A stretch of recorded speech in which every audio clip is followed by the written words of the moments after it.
the will to keep winning. By Geico. You must understand that there is more than one path to the top of the mountain. You will make your recession and book a 5 wins. Prologue. August 1st, 2004. Pomona, California. I'm at California Polytechnic State University for the 2004 Evolution Championship Series. EVO for short. Held once a year, EVO is the world's premier fighting game tournament, bringing together the world's most talented gamers who watch the fighting game fans worldwide. The Hall of Team is rapid American game fans. The venue is shrouded in uncanny birds, echoing with the non-stop band of applause from Mr. Curtin applause.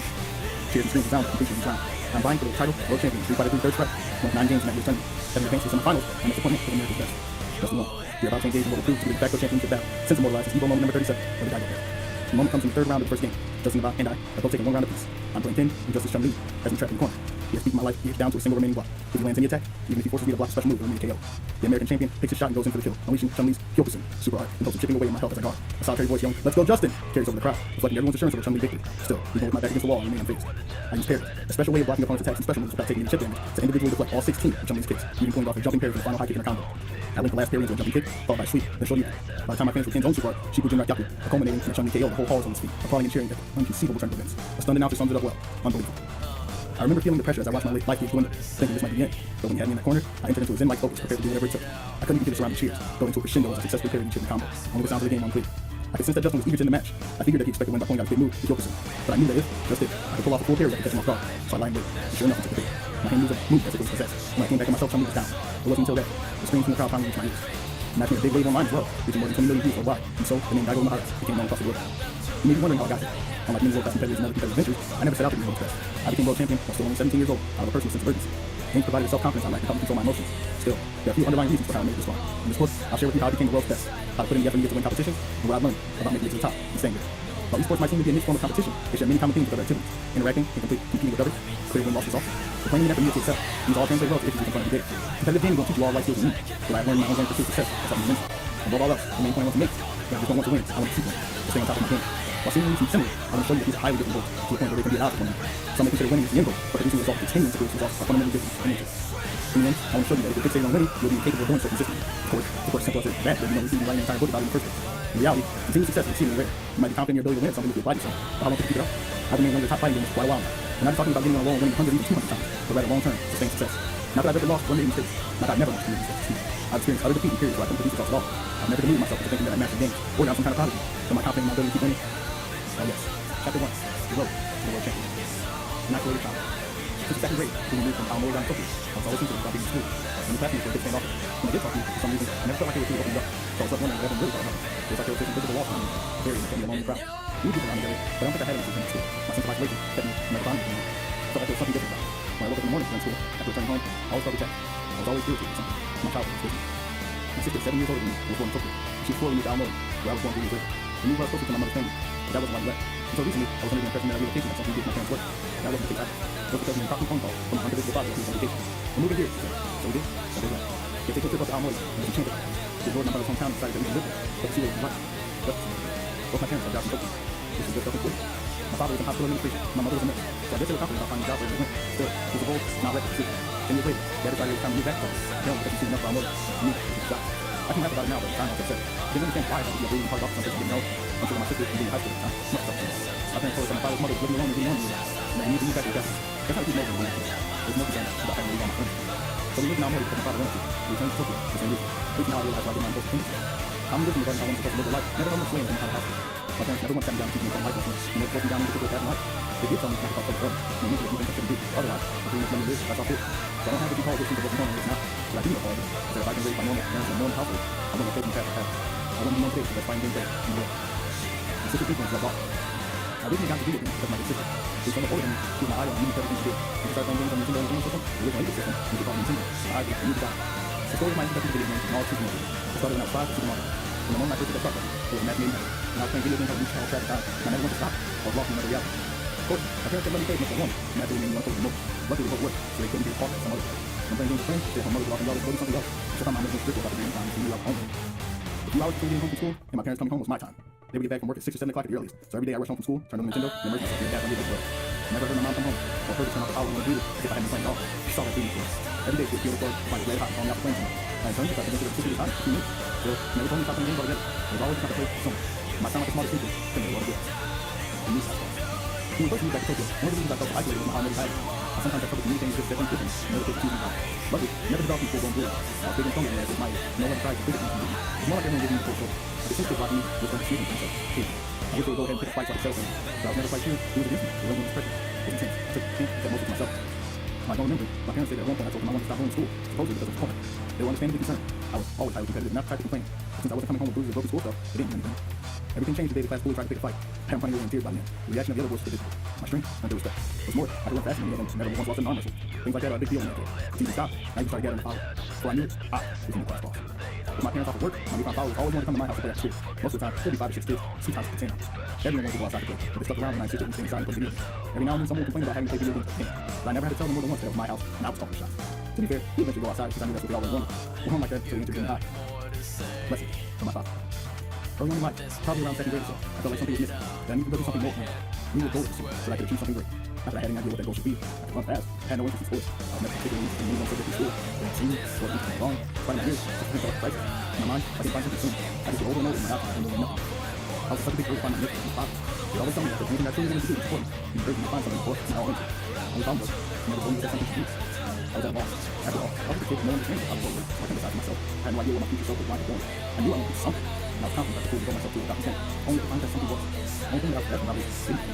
And surely it comes up with my father's expectation, so I remained frustrated. Time just passed on by. I understand my dad's policy, tolerance for anything sunlight. The first thing to step back from my grandfather's generation, time to expand opinions of the My grandfather was a family practice focus and impressive things, but of course, everything was what I was to do. My great grandfather was high and top safety in time, and then grandfather grew up.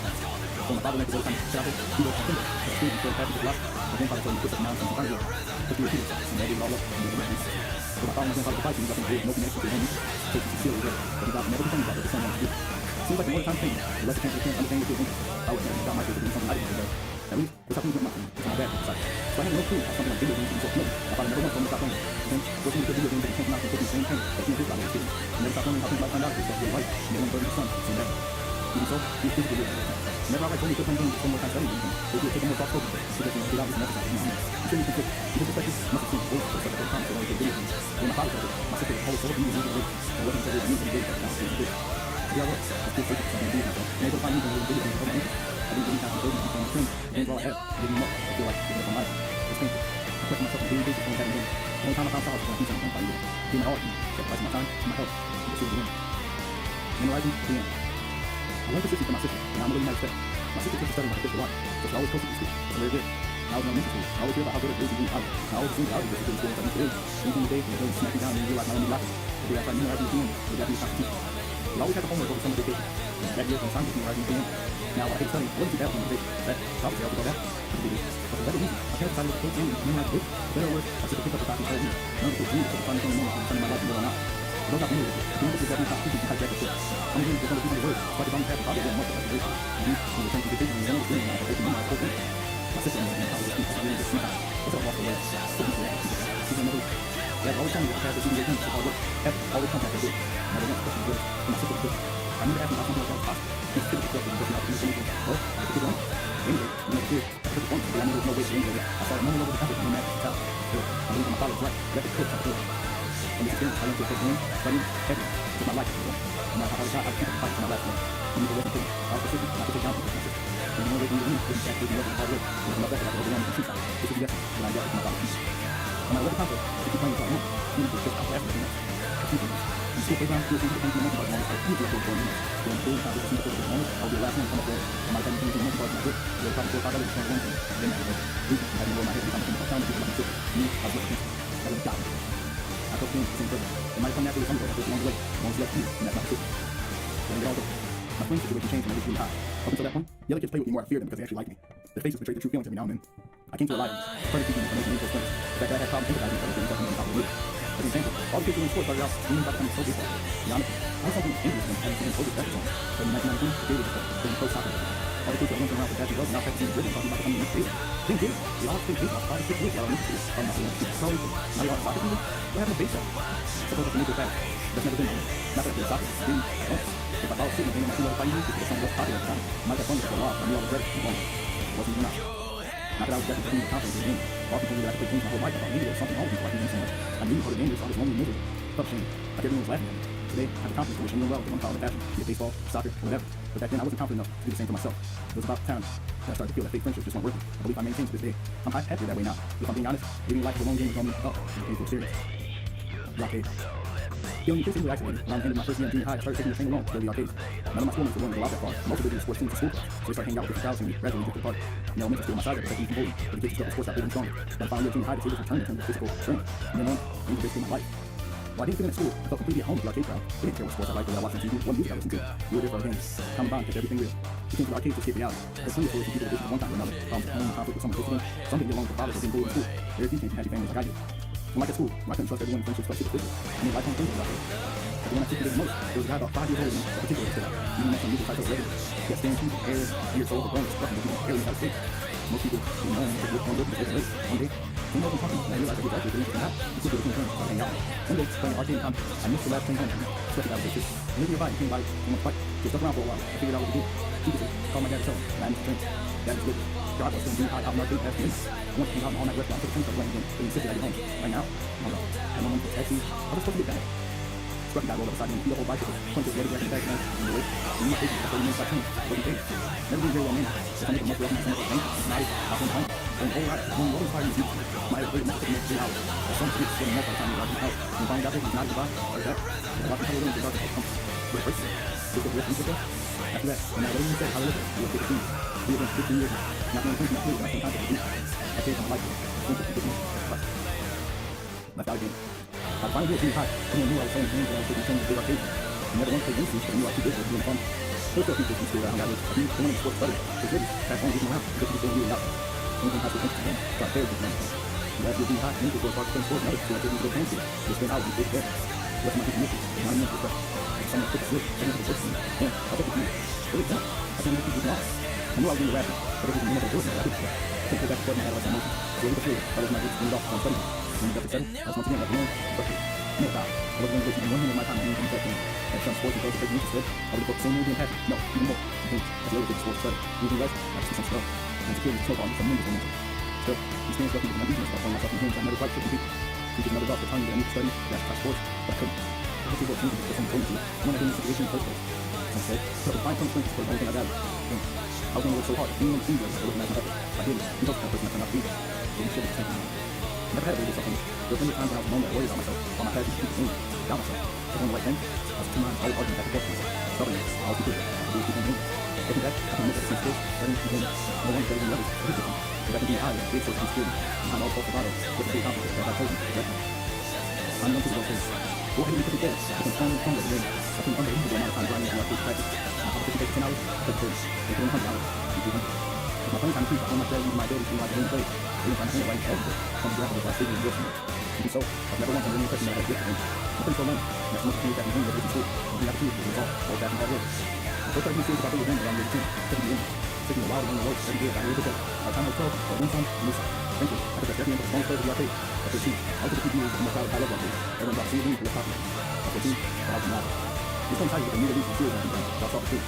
New series release means more than just how they rap to get big out from it. People have new rules, people try new systems. Everyone's trying to have more or less fresh.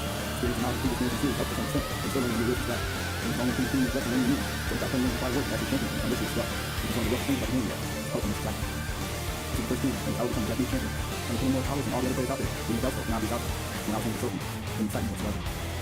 Crowned the best. In 1998, I was invited to the Street Fighter Alpha 3 World Championship in San Francisco. Like this, American champion. I was right. Looking back, the tournament was a big turning point for me. I was in high school at the time, and I took 2 days off to fight in the U.S. for Sunday night, November 8th. It's my first time out of the country, so I had to get passport for the event. The event organized to all myself on first country. I wasn't worried about the cost. I didn't remember 4 days schedule and it was all. Convenient, the market was different. Remind me of the opening shopping to see how I can tell. Supermarkets, restaurants, security shops, all in the same block. My favorite radio range special for everything. To be perfectly honest, I wasn't all that excited about it. I didn't really love the competition in the U.S. I seen Japanese players strong. I love the competition, and Tokyo in particular, the strongest. And people were fighting in the world. Our arcades are always and take more hours each day. I knew the U.S. was a big place for American players, but Japanese players. Today's program started with a national tournament to decide the American champion for what was the most popular fighting game at the time. The tournament format dictated 3 rounds for each game. First, they win 2 games, took a round. It's different from the same Japanese format of 2 rounds to a match. It's made for short matches. Once the U.S. champion is crowned, you face the Japanese champion, namely me. Watching the matches, I thought there was no way that I was going to lose. The only standout was Alex, who had a respectable technique and good feel for the game that led to us taking the U.S. championship. When we met in the World Championship, the match was closer than I ever could have expected. I had underestimated my competition. In the first game, I took the first round with effort, and outside back to take 3 consecutive rounds, and early one game lead.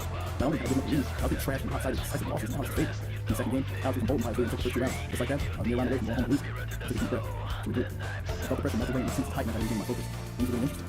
I was now ready to let the game come to me instead of playing big game. From that point on, I worked back to 3 straight rounds, bring us an even and a game of peace. I maintained my composure in the 3rd and final game, winning the match with a game count of 3-1. In the end, I still wasn't playing at the top of my game. I dropped a bunch of combos and not many surprises. Nonetheless, I avoided defeat. It was close, but the win seemed embarrassing. Like me, Japanese player base took at the beginning and out the game. Japanese can't be ready for American game. It's pretty awesome. It's been a huge success. More than that, however, getting my confidence when we returned and broke my spirit. I might never got my confidence. I lost that match. I don't know where I beat it. Certainly. How I did it. In August 2010, I was recognized by Belial records as the most successful player in the return of the street fight. I was able to immerse myself in games with levels typically the best in the world. Where did my image come from when I played? I never gave it up. People constantly told me that I was wasting time, but after all, this game, there's no such thing as pro game at the time. I said it's my best in the game, only for baseball or soccer, but it didn't make sports. More than anything, persistence is key in my confidence. Like I said, I was never sure I was going to let anybody run my life again. Being better than others, being community. I only found confidence in the way I approached them, and refused to consistently aim to the top. I had my weaknesses before. Fumbles, words, and meeting people, and good stuff. Especially athletes in school, I was slow and weak. And so, I think the other team I can't do is and finally overcome my weakness and confidence in concentration.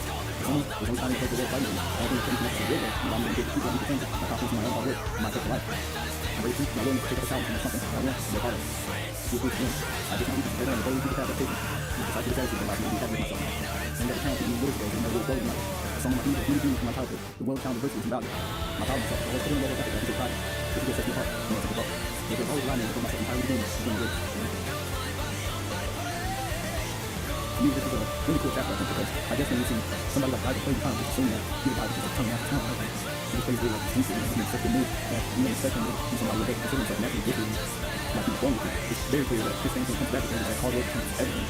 If you want to have nothing in return, you can get anything. And I respect that about much of my being. I think that sometimes natural ability can absolutely be a curse. When you're naturally gifted at something, then you don't really think too hard about it. Like the game kind of comes a lot easier to you, and it don't mean as much because there wasn't a lot of hard work involved with getting it. And I feel like when you come into a situation that's legitimately challenging, you're going to be kind of complete lost about what to do in terms of what's wrong with it. Because challenge is something you got to face. And you might pitch you with something that's a real life challenge, something that is legitimately difficult to handle. And you have to have something like experience or previous exposure to something like that in order to be able to work past it. And I think that goes way to that kind of sort of teaching or guidelines that in order to be a person that considers himself successful or somebody worth looking up to or somebody just that has sort of strength. And I think that's what it's saying. Not necessarily a physical strength, mental strength, or anything like that. Just something deeper, like something inside me. I think there's something to that. I think that when you feel strength, you don't tend to think about it in a shallow enough like that, or something like, or you can look more ways like this, because you're able to go on back. So I can kind of call that on like the way surface level that needs to be a strong person. And even just in this first chapter, I'm getting a lot of sense from Belial's words within the saying that he has a true grasp on that real strength. And it's not because he's not the person who can't pass it. It's not the person who's naturally gifted. It's the person that's persistent. The person that's been held. Despite everything they're going through, they keep saying that button and learn from it. They learn from it, they can too. Because just because you get beaten down, I'm a strong person, right? You get beaten down can be a lesson, you can make a lesson. If you run into a situation where you lost, you feel insurmountable, then learning, teaching, truly taking a look at what happened when you lost and how things up ahead, I think is the biggest thing you can do for yourself. Make sure that that doesn't happen again, or at least if it does happen again, you can take pride in yourself that, hopefully, I truly take a look at what was going on, and I'm a better person for it. Really, really looking forward to continuing to take the guys and seeing what God has to say. These guys, even I don't respect their philosophy, because the things you have to say is what they give me in a really strong place. So, let's watch chapter 2 of the guys and stay tuned. Chapter 2. Taking some time away from the game. Withdrawing from games. After becoming world champion, I went on to take other championship titles in numerous Japanese tournaments. People showered me with praise, calling me things like Gamer of the Decade, the most dominant fighting gamer in the world, the god of fighting games even. None of that motivated me, however. The real reason I kept working so hard to develop my game for myself was a belief I could change people's perception of games, and in turn, with me. Part of me expected my efforts to be appreciated. Fighting games are essentially about two individuals competing, and I expected great discovery as a result of mastering their acquired skills. Realistically, I knew that I couldn't accomplish anything through gaming alone, just as everyone around me had always said. At the time, pro gaming wasn't considered a profession, and no matter how many tournaments I won, I wasn't making any real contribution to society. And so, I remained focused on defeating the opponents I faced each day, with no greater purpose in mind. Still, it seems that working this hard in a competitive field might spark something. Maybe more people would notice my skill appearance, and people would spark that to think that society would really acknowledge my effort and work based solely on that. Part of me thought that if I just kept winning, someone, somewhere would praise me and change my life. After all, understanding people is an essential game skill, and no one could do what I had done with a one-minded dimensional strategy alone. I also wanted to change the way others view games. I hope that they see someone like me putting in the work, approaching gaming as a serious venture, and think maybe gaming was worthy of respect. Of course, I had no aspirations of gaming ever being held in the same regard as baseball or soccer, but there was no reason it couldn't have more of a major presence. So I felt the need to keep growing, in anticipation of the day when games finally got the respect they deserved. I had to play to impress. I simulated interviews in my head all the time. Someday, someone would ask me, Dago, what do you think when you play games? I had to be prepared to respond, telling the interviewer the resolve with which I approach games and my unrivaled passion. But nothing changed, and as the years went by, I found it increasingly difficult to approach games with the same fervor as I once had. I didn't see any room for further growth. Besides, no one listened to me given my current low levels of effort. Though I'm sure that if anyone had listened, they'd have been impressed that a gamer thinks the way I do. I wasn't growing. I didn't want anyone to see me like that. More importantly, I couldn't let myself go on like that. I'd given up on ever being able to teach anyone anything from gaming. That was the point when I decided to hang it up. To me, games weren't something you play for fun. If I couldn't work any harder at competitive gaming, I felt like I knew to live. It was that important to me. Walking away from games was the only choice. Choosing my job. In the fall of 2004, when I left games behind, I was 23. I worried what I would do next, not because I didn't know how to pay the bills, but because I felt like I had to find something to fill the void that games had left behind. Sports were out. School was too. I wanted something else competitive, preferably something where I got to play against an opponent. That competition was what made games so interesting and found for me. I narrowed it down to two choices. Mahjong, Belial. I was going to approach one or the other seriously and with as much passion as I had to fight. I had learned the rules of Mahjong when I was 18 and enjoyed it, and I occasionally playing with other games in the arcades. Billiards, on the other hand, was a total unknown. They've been popular for a while, and so billiards was kind of a thing in Japan, but some digging around suggested that seemed pretty small. So Mahjong it was. Mahjong, I thought working on improving my game while working at a Mahjong parlor. I needed to make a living, so I figured getting paid to learn would be the most efficient way. Going off and adding Kendai Mahjong, popular Mahjong manga, I chose a place in Ikebukuro, the control agent. At the time, I had the confidence to throw myself in anything if I had information. Part-time at the parlor had one or two guys. Reception, the bring up a standard. Reception was to serve drinks, fix up the dishes between. Standing played tables that didn't have no players. I filled in because some styles that they had in the bathroom. At the parlor I was at, part-time was more or less stuck with one job or the other. But those better playing allowed some standings. Just my goal was to get in the game. That's the position I requested. I studied Mahjong every day while working 12 hours shifts at the Mahjong parlor. I left home in the morning and played all day while working, meaning 9 to 10 hours. After came home, I set the tiles on the table and studied Mahjong alone for an hour or so. I was always tired at the end of the day. That was about all the energy I had mustered. Before I knew it, Mahjong had replaced gaming as my addiction. Training at Mahjong. Guess I did video games. First, I couldn't win at Mahjong. There was nothing like what I originally thought it was. At first, I had figured that since Mahjong and fighting games focused on the player versus player competition, me and still not developed a sense of direction. While there was some overlap, my instincts and observations towards the game were surprisingly impressive, so I had a hard time at first. In fighting games, snap decisions and quick action are most fight skills. No time to think about what you're going to do next. I thought next, but you never something. But the read is off. You have to grasp the difference between you and your opponent's intuition and instantly adjust. If your opponent does something unexpected, you can make assumptions more than things. The same mental behavior process also applies to everything in wrestling. In Mahjong fighting, you have significantly less control. To score a clear game, without you go, when you play. All people see what's going on, but can't do anything about it. It took time for me to accept the competitive differences between video games and Mahjong. There's something. Saying on top of competitive gaming made me confident I could master it alone. That wasn't the case. It took me a while to obtain my preconceptions. But after I did, I finally started winning. After a year of serious play, I was slightly stronger than the average person. Looking back on it now, my initial approach to the game was too optimistic. I played recklessly. Pushing forward with nothing more than pure will. Naturally, I won't be slung to hit walls. I was winning at decent rate, but there were certain players I couldn't beat no matter what I tried. That's when I decided to change my approach. There was a regular who was undeniably stronger than me at Mahjong. As strong as not. I decided to stick with him and absorb what I could. His permission, I'd watch him anytime I wasn't busy with my customers. It was partly to keep up appearances. I wanted him to know how seriously I took this, and yet I didn't see me looking away.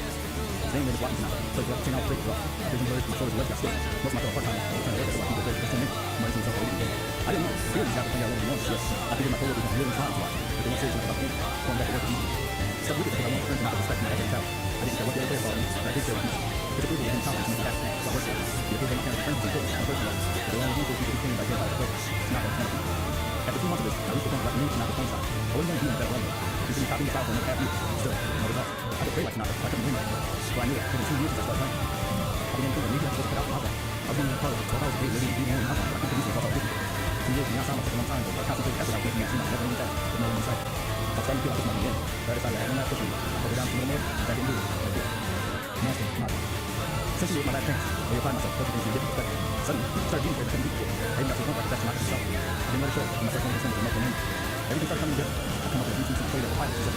Naturally, some of it was just accumulated result of hard work, so my confidence was my strategy started paying off. Some cases lucky for my side, but gradually, I began to see how the sport was my playing out.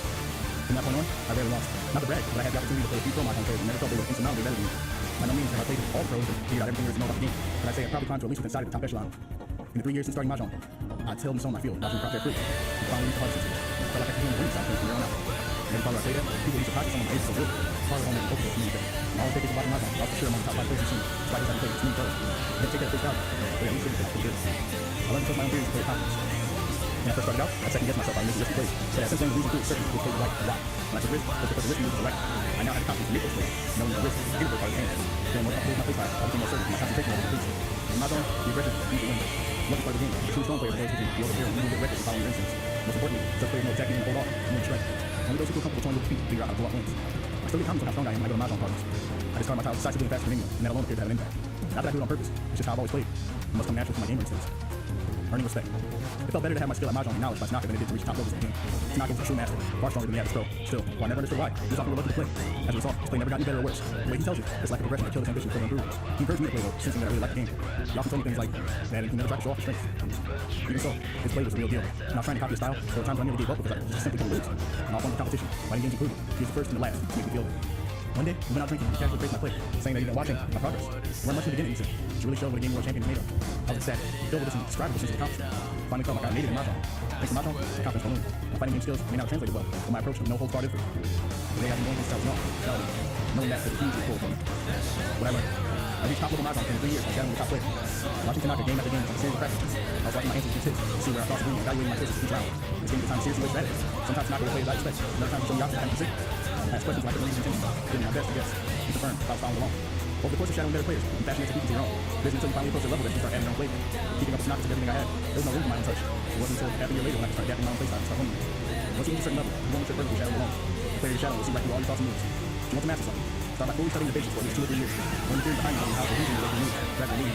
Build your base before seeking out different ways to play. And explore options to develop your technique. Pay your attention to the unique approach. Just practicing, so start not that good and that is into a low ceiling. Mastering the basic theory and only take it to the limits of your strength. To give a racing example, you need to be bold, riding the vertical speed at the highest race of grass at the edge of the course. Not play safe to save in the line. Follow your instincts. If you plateau it, just good. It's probably a confidence issue. You're afraid to trust your own judgment, you're relying on theory inside the move. As a result, you can't produce strength overwhelm your opponent. It takes courage to break out of your shell. Once you're able to build a solid foundation, your wins will increase. Once your labor starts to bear fruit, power all along will emerge. You want mental strength. My first sense that you have to think outside the box to obtain greatness in every game. In my experiences, I'm not confirmed by traditions. I think a lot about the way I play games. By switching to game play. You won't have to be new playing. Anyone's done it. I prefer to follow my own judgment. You too can face them that kind of result. You'll see what the possibilities out there to be wise. Have faith in your instincts and act. Taking potential doesn't require any special effort. Just impact matter. Almost like getting up and taking the what your job is saying. So you get a feeling very natural about the character you're calling it. The feeling is yours. Your feeling is precisely what you can work. And your experience tells you something. The original not going to be the instinct to play. Sure, you can fail by acting on your instincts. You'll fail live. So I put you on with this, project my thoughts and action on screen. In my phone, it's like falling live by making a play with skills. For business, like having faith in a new product. You don't know what it'll sell, but your intuition tells you to put it out there anyway. You put your neck out and guarantee this for what you believe in. In my younger years, there was a time when I was hung up on winning every game. You dwell too much on wins, you stroke narrows and you stop having good ideas. It gets you tunnel vision. You convince yourself that what you're doing is the only way forward. Restrict your options. Being overly fixated on wins and never taking conventional ways. At this point, I don't worry about outcomes. Sticking to what works is a natural thing. But become overly fixated on conventional theories and lose sight of ultimate purpose. You'll start to doubt yourself. Now we're showing your play. Focus only on the outcome of your conventional thoughts. Always searching for a more efficient, safer strategy. You'll wind up justifying your own logic. We play it safe because of desires. Desires to avoid failure. So we can name to ourselves to achieve praise. These desires will consume the team. In my teenage years, I played on instinct alone. Got only thing that result that's life. Today, however, I'm doing different theory behind games. Process ideas. 7 of them are playing how to play, backed by theory, and execute with precision. At this point, I was reading some books on topics like thinking strategy. But the more I read about it, and the more I thought about it, the more I felt the same more some strategy using the same as everyone else. Reading gradually felt less and less useful, so I turned to my judgment. I now try to play like I did when I was younger, personally my grip, as long as it's nothing exceptional with that. I immediately apologize about it. I stopped worrying about outcomes, except by enjoying my own daily advances, and going so many people I get back in the day. I look for tricks that only I can do. I try to act in ways I can correct. The brain my games appear upon my feet, made me win even more. Quantitative speaking, my winning percentage is probably up 10%. Extreme percent of the game. All that time I spent on building reasons still has to see me. And knowledge I gained is available when I need it. The important thing, however, is how to use it. And in mind, I mean, I'm doing something. Attaining knowledge, honing skills, and building standards will all make you a more complete player. However, you want a short-sighted focus on outcomes, sporting mindset, and dictate the game. You won't have the puzzle. While master knowledge will building this tool. It's your game, feel by using it. But let's. Despite every intention of dedicating my life to my own at a time, I put after 3 years. I put all the energy left over to when I had 11 good games in my own. I think in my life, that's my pride time. I committed to my hopes, my dreams, my time, my everything. The my own failed to live up to my expectations. I was overjoyed by my achievements and found that I was about to table at the end. And even so, premonition. Everything that had turned into games ensured my own as well. If I kept playing my own like this, I would keep my experience with games. I worried that the longer I kept at it, the more focused I'd be when I quit. I wasn't supposed to end up like this, especially 3 years into my efforts. Why hadn't I realized it earlier? If I became as disillusioned with mahjong as I had with games I never recovered. So I gave up without even trying to qualify for the pro league. But then a shock, sense of passion, I sense of passion. If I was already happy, I didn't care, it didn't matter to me. First games, now mahjong, 26 years of living and nothing to show for it. For the first time in my life, I was so regretting not taking it so seriously when I had a chance. Before it, part of me even during my father to tell me I think I'm starting to encourage me to find something I really like. I laughed at myself to swallow his mind about getting that way. Look at that got me. I can't have been my critic. Phone dad giving me advice to make everything around up to the middle of the street. Only taught me about the way of life. Only had vision to think of life. I thought it was bad. You're alone with world, homeless. Never had a good one. I just want to say something. Never had to study. Now I have no thoughts. I felt like I had all opportunities to have life. I had everything in the game since childhood. It was fun life. It taught me new lessons. Couldn't have learned any other way. But by losing all hope in my life, I marked an all-time low for my self-confidence. I was also apprehensive of the future. I had my health and a dry roof over my head, so I knew I'd survive. But what kind of life would it be? The future I had pictured in hope versus childhood, rewarding by chasing my passion, seemed to be slipping away. This is the lowest point in my life. On many occasions, others had voiced their disdain for my way of life. That never bothered me. I remained satisfied with my life, how it was progressing. But now, I felt like I'd taken a wrong turn. At first, I regretted abandoning mahjong, but the more I thought about it, I became sticking with it. Another problem with mahjong is that Japan had a reputation as a game for gamblers and gangsters. I hate that, because I feel it caused social awkwardness in my family. My parents and family have always been an important part of my life. I'm not surprised to hear that I never went through a rebellious phase as a teenager. My parents would back me up on this. I guess going off the arcades was a form of rebellion in a sense, but it's not like my parents opposed. They always let me do as I wished, so I never had any reason to talk back or real anger to take out on them. So I lived with my parents to get along great with both them and my sister. By quitting mahjong, I once again had plenty of opportunity to think about my parents. This helped me see what my next steps should be. Working in nursing care. I was responding to playing both games and mahjong, but I wasn't ready to give up on life just yet. I had to look for something new to start. My thoughts turned to my parents' work at the hospital. Dad was still in administration, and mom was still a nurse. So I seriously considered elder care jobs. According to the idea about my parents one day, Dad mentioned maintain for her. Sure, I might work for sure. While they never actually said so, I'm sure my parents had always wanted more for something. I never got in trouble, but sure they wish I picked up my whole career, dedicated to society. So when I started talking about elder care, I'm sure they were lady. Which connected to their work, they can offer advice to me. They probably got it to stick with me. They were supportive and encouraged me to give it a shot. I was known for my impetuous decision, and this is no exception. My parents always forgave me for my emotions. Elder care is by no means an easy job. It's more physically demanding than you might expect. No matter how you do it, you see the movie, the team, beds, and wheelchairs just totally back. Accordingly, most caregivers are solidly built. I had some concerns about the physical aspects, but decided to give it a go. I wasn't exactly enthusiastic in my choice of healthcare. It was at an all-time low in terms of willpower and capacity to really find myself in. I took the question simply because I could ask my parents questions to me and require experience to get started. I was taking an impact. So you wanted me to have my spirit was broken. You get there, you make more about your playground and find a job. I did the whole game again, and I took the one pursuit, my surgery, and I'm not going to have. After I was running away from my issues, I convinced myself to help people with ability and get focus in my life. When I started out, I imagined what they feel friendly people. This is what really sober. Mercy doesn't like to stay in business position. There are no goals declared, no deadlines to be provided in life. So it's not to get a job. It's certainly not competitive. No one's chasing after profits. I learn new things every day, so every night. I didn't have time to ponder lots of questions. These things get by too fast. Hard, I was working with my soul. With that, I'm living in vision. So I look at the ways of things. One of the kind of qualifications I hate being close to school, but I wasn't opposed to the idea of learning something I could do myself. These were over here that require any special qualification, but there were a number of serious qualifications to pursue. I decided to try some. I take some courses to study up. See about this. Not without competition. Nursing home I work for, if I get patients by killer, this is very easy. I work in the third floor. The patients in most severe states. Full of the patients there, a lot of the days moving. The others in various stages of dementia. Some of the conversations we had previous days, another thing in 5 minutes back. Maybe 1 to 5 emotions, but the rest only walking assisted equipment or anything else. I didn't find a job itself to be difficult. Some of these other people seem to think that they didn't bother me so much. Sure, I was physically tired, but it was a good kind of tired. Stop feeling exhausted. The work is rewarding. Working as a caregiver got me thinking about many things. Feeling appreciated by others who see me, and I appreciate all the thankers. Working a job that kept me moving naturally lifted my spirits. I'd be tired of me every day. When I got home and packed up in beer, I felt a sense of accomplishment. No games, and not to pay a job, all my mental attention was away. It's really, I'm told that I'm my teeth every night and I feel my muscle turns off the stress and it's hard to take the deep. Closed by blues, paralyzed. There's a special job, it's nothing like sports not all I ever known is competition. Here I had to pump it all up like so one. I thought I needed to survive, but I now realize it wasn't the case. Little by little, I was changing. Reunited again. I continued working at the nursing home for a year and a half. I never once considered returning games. This is my life. No chance to shift my talent. Settling my position at work and listen to the language. Because the game, clearly hurt. It was all about finding a part of your strength. No such opportunity out there. My idea of life is good. I didn't feel me because and one day, after nearly 3 years away, I went to my place. 2 by 4 to my friend's sister to come check it out. I knew that I didn't have to play games. I never played games just for fun. This is the sweet part we were talking about. Are you turn that?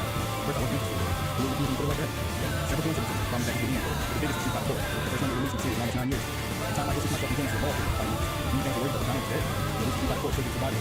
Just as I was, I played quite well. I was excited to test something. So, when it was, I was using my life about competition. Other people were giving me the outlet. I never felt truly needed to work. I didn't get the job, but I felt myself confident still. I started looking at spare time spending through my faith. It was just like those times. I'll be a nuclear tonight. That's when I started constantly like this. Lovely caregiver schedule question. Before I could win, I never played hobby. It was all enough. I had to take me a break for a while. I started thinking that as long as I was having fun, training at a hobby was fine. So that achieved it. One day, a group of strong players came to my regular arcade TV. They were not the collection of old guards and ones who grabbed and some other things. The crowd slowly built around me, defeating my challenges one after the other. I didn't consider it a big deal at the time, and by the end I managed to beat at least 10 of these players. That victory had a significant effect on how I felt about things. After the fact, I heard the words out there back in the arcade. They had sent me just to face me. Someone who had taken almost 3 years off to win against all of them was something special indeed. My display caused an uproar. Some even thought I was lying about having quit games. Every time I took the effort I put into all this since I was a kid was something that's unusual. I had good for winning. I also remember my characteristics consistent. Never letting go of the bars first. Facing my family being for so long was toxic. I was 30 born 5 years later. I was ready to take on the scene once again.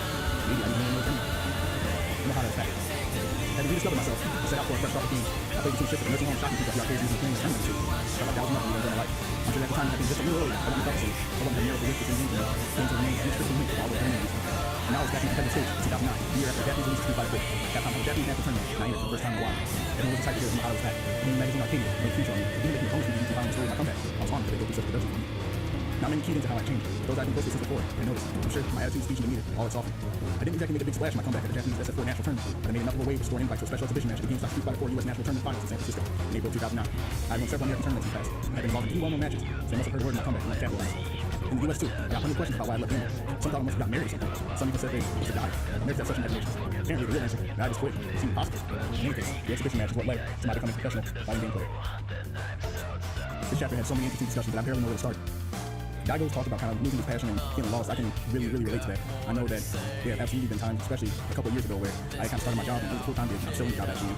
That was really the first time that I started working about a typical 40, 50 hour week, the whole grown man thing. Come in 8 to 5 and the rest of your evening yours and go to sleep and eventually repeat. And the money was nice, but after a while I started to notice that I got no time.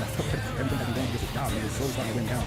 I enjoyed playing video games and engaging other hobbies and stuff, and I felt like this was keeping me from that. I started to wonder if it was worth it. And hearing somebody like Daigo who is great to see where somebody's done so much, suffered from the same kind of, I don't know, like rush and indecision, it really makes you feel good. It makes you feel that, it's anything possible. That you can see him too, but he's able to make it out of a situation like that. If he still feels struggle to get it out, and it's something that we all go through, and we can all find a way out of that rut. And I would say recently there's been a lot of personal changes in my life. And I'm thankful.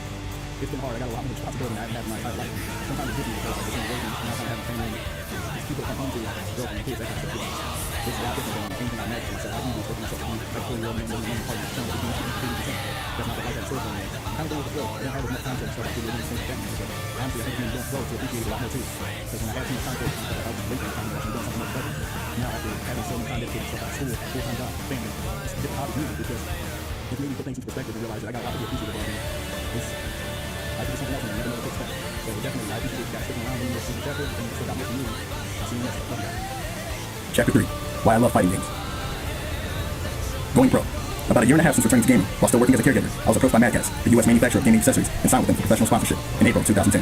Winning EVO 2009 had a huge impact on an unexpected offer to make me Japan's first pro gamer. Landing a sponsorship was by no means easy, and certainly not an inevitability. It was a mere chance, but were my efforts finally being rewarded? Originally, I wasn't even supposed to be in the World Championships at EVO 2009. While I had decided to continue playing games for life, I was still working and did consider return to the world stage to be realistic. The first tournament I entered upon my return was Capcom's official 2009 Japanese National Street Fighter 4 tournament. I only made it to top 16, not exactly brilliant showing, but I still caught the attention of many of the players. Just by entering a major tournament, the Japanese fighting game community was abuzz with news of Umahara's return. I next was invited as a guest player in a round-robin international exhibition that followed the GameStop Street Fighter 4 US National Tournament Finals. The match would pit me against the Korean, Japanese, and American champions. While unsure why they selected me, I was grateful for the invitation and the praise I was receiving as a gamer. I was overjoyed that my strengths were finally being recognized. I went to San Francisco with no expectations, figured I might as well attend since they were going through the trouble of inviting me. April 2009 is the day of the international exhibition.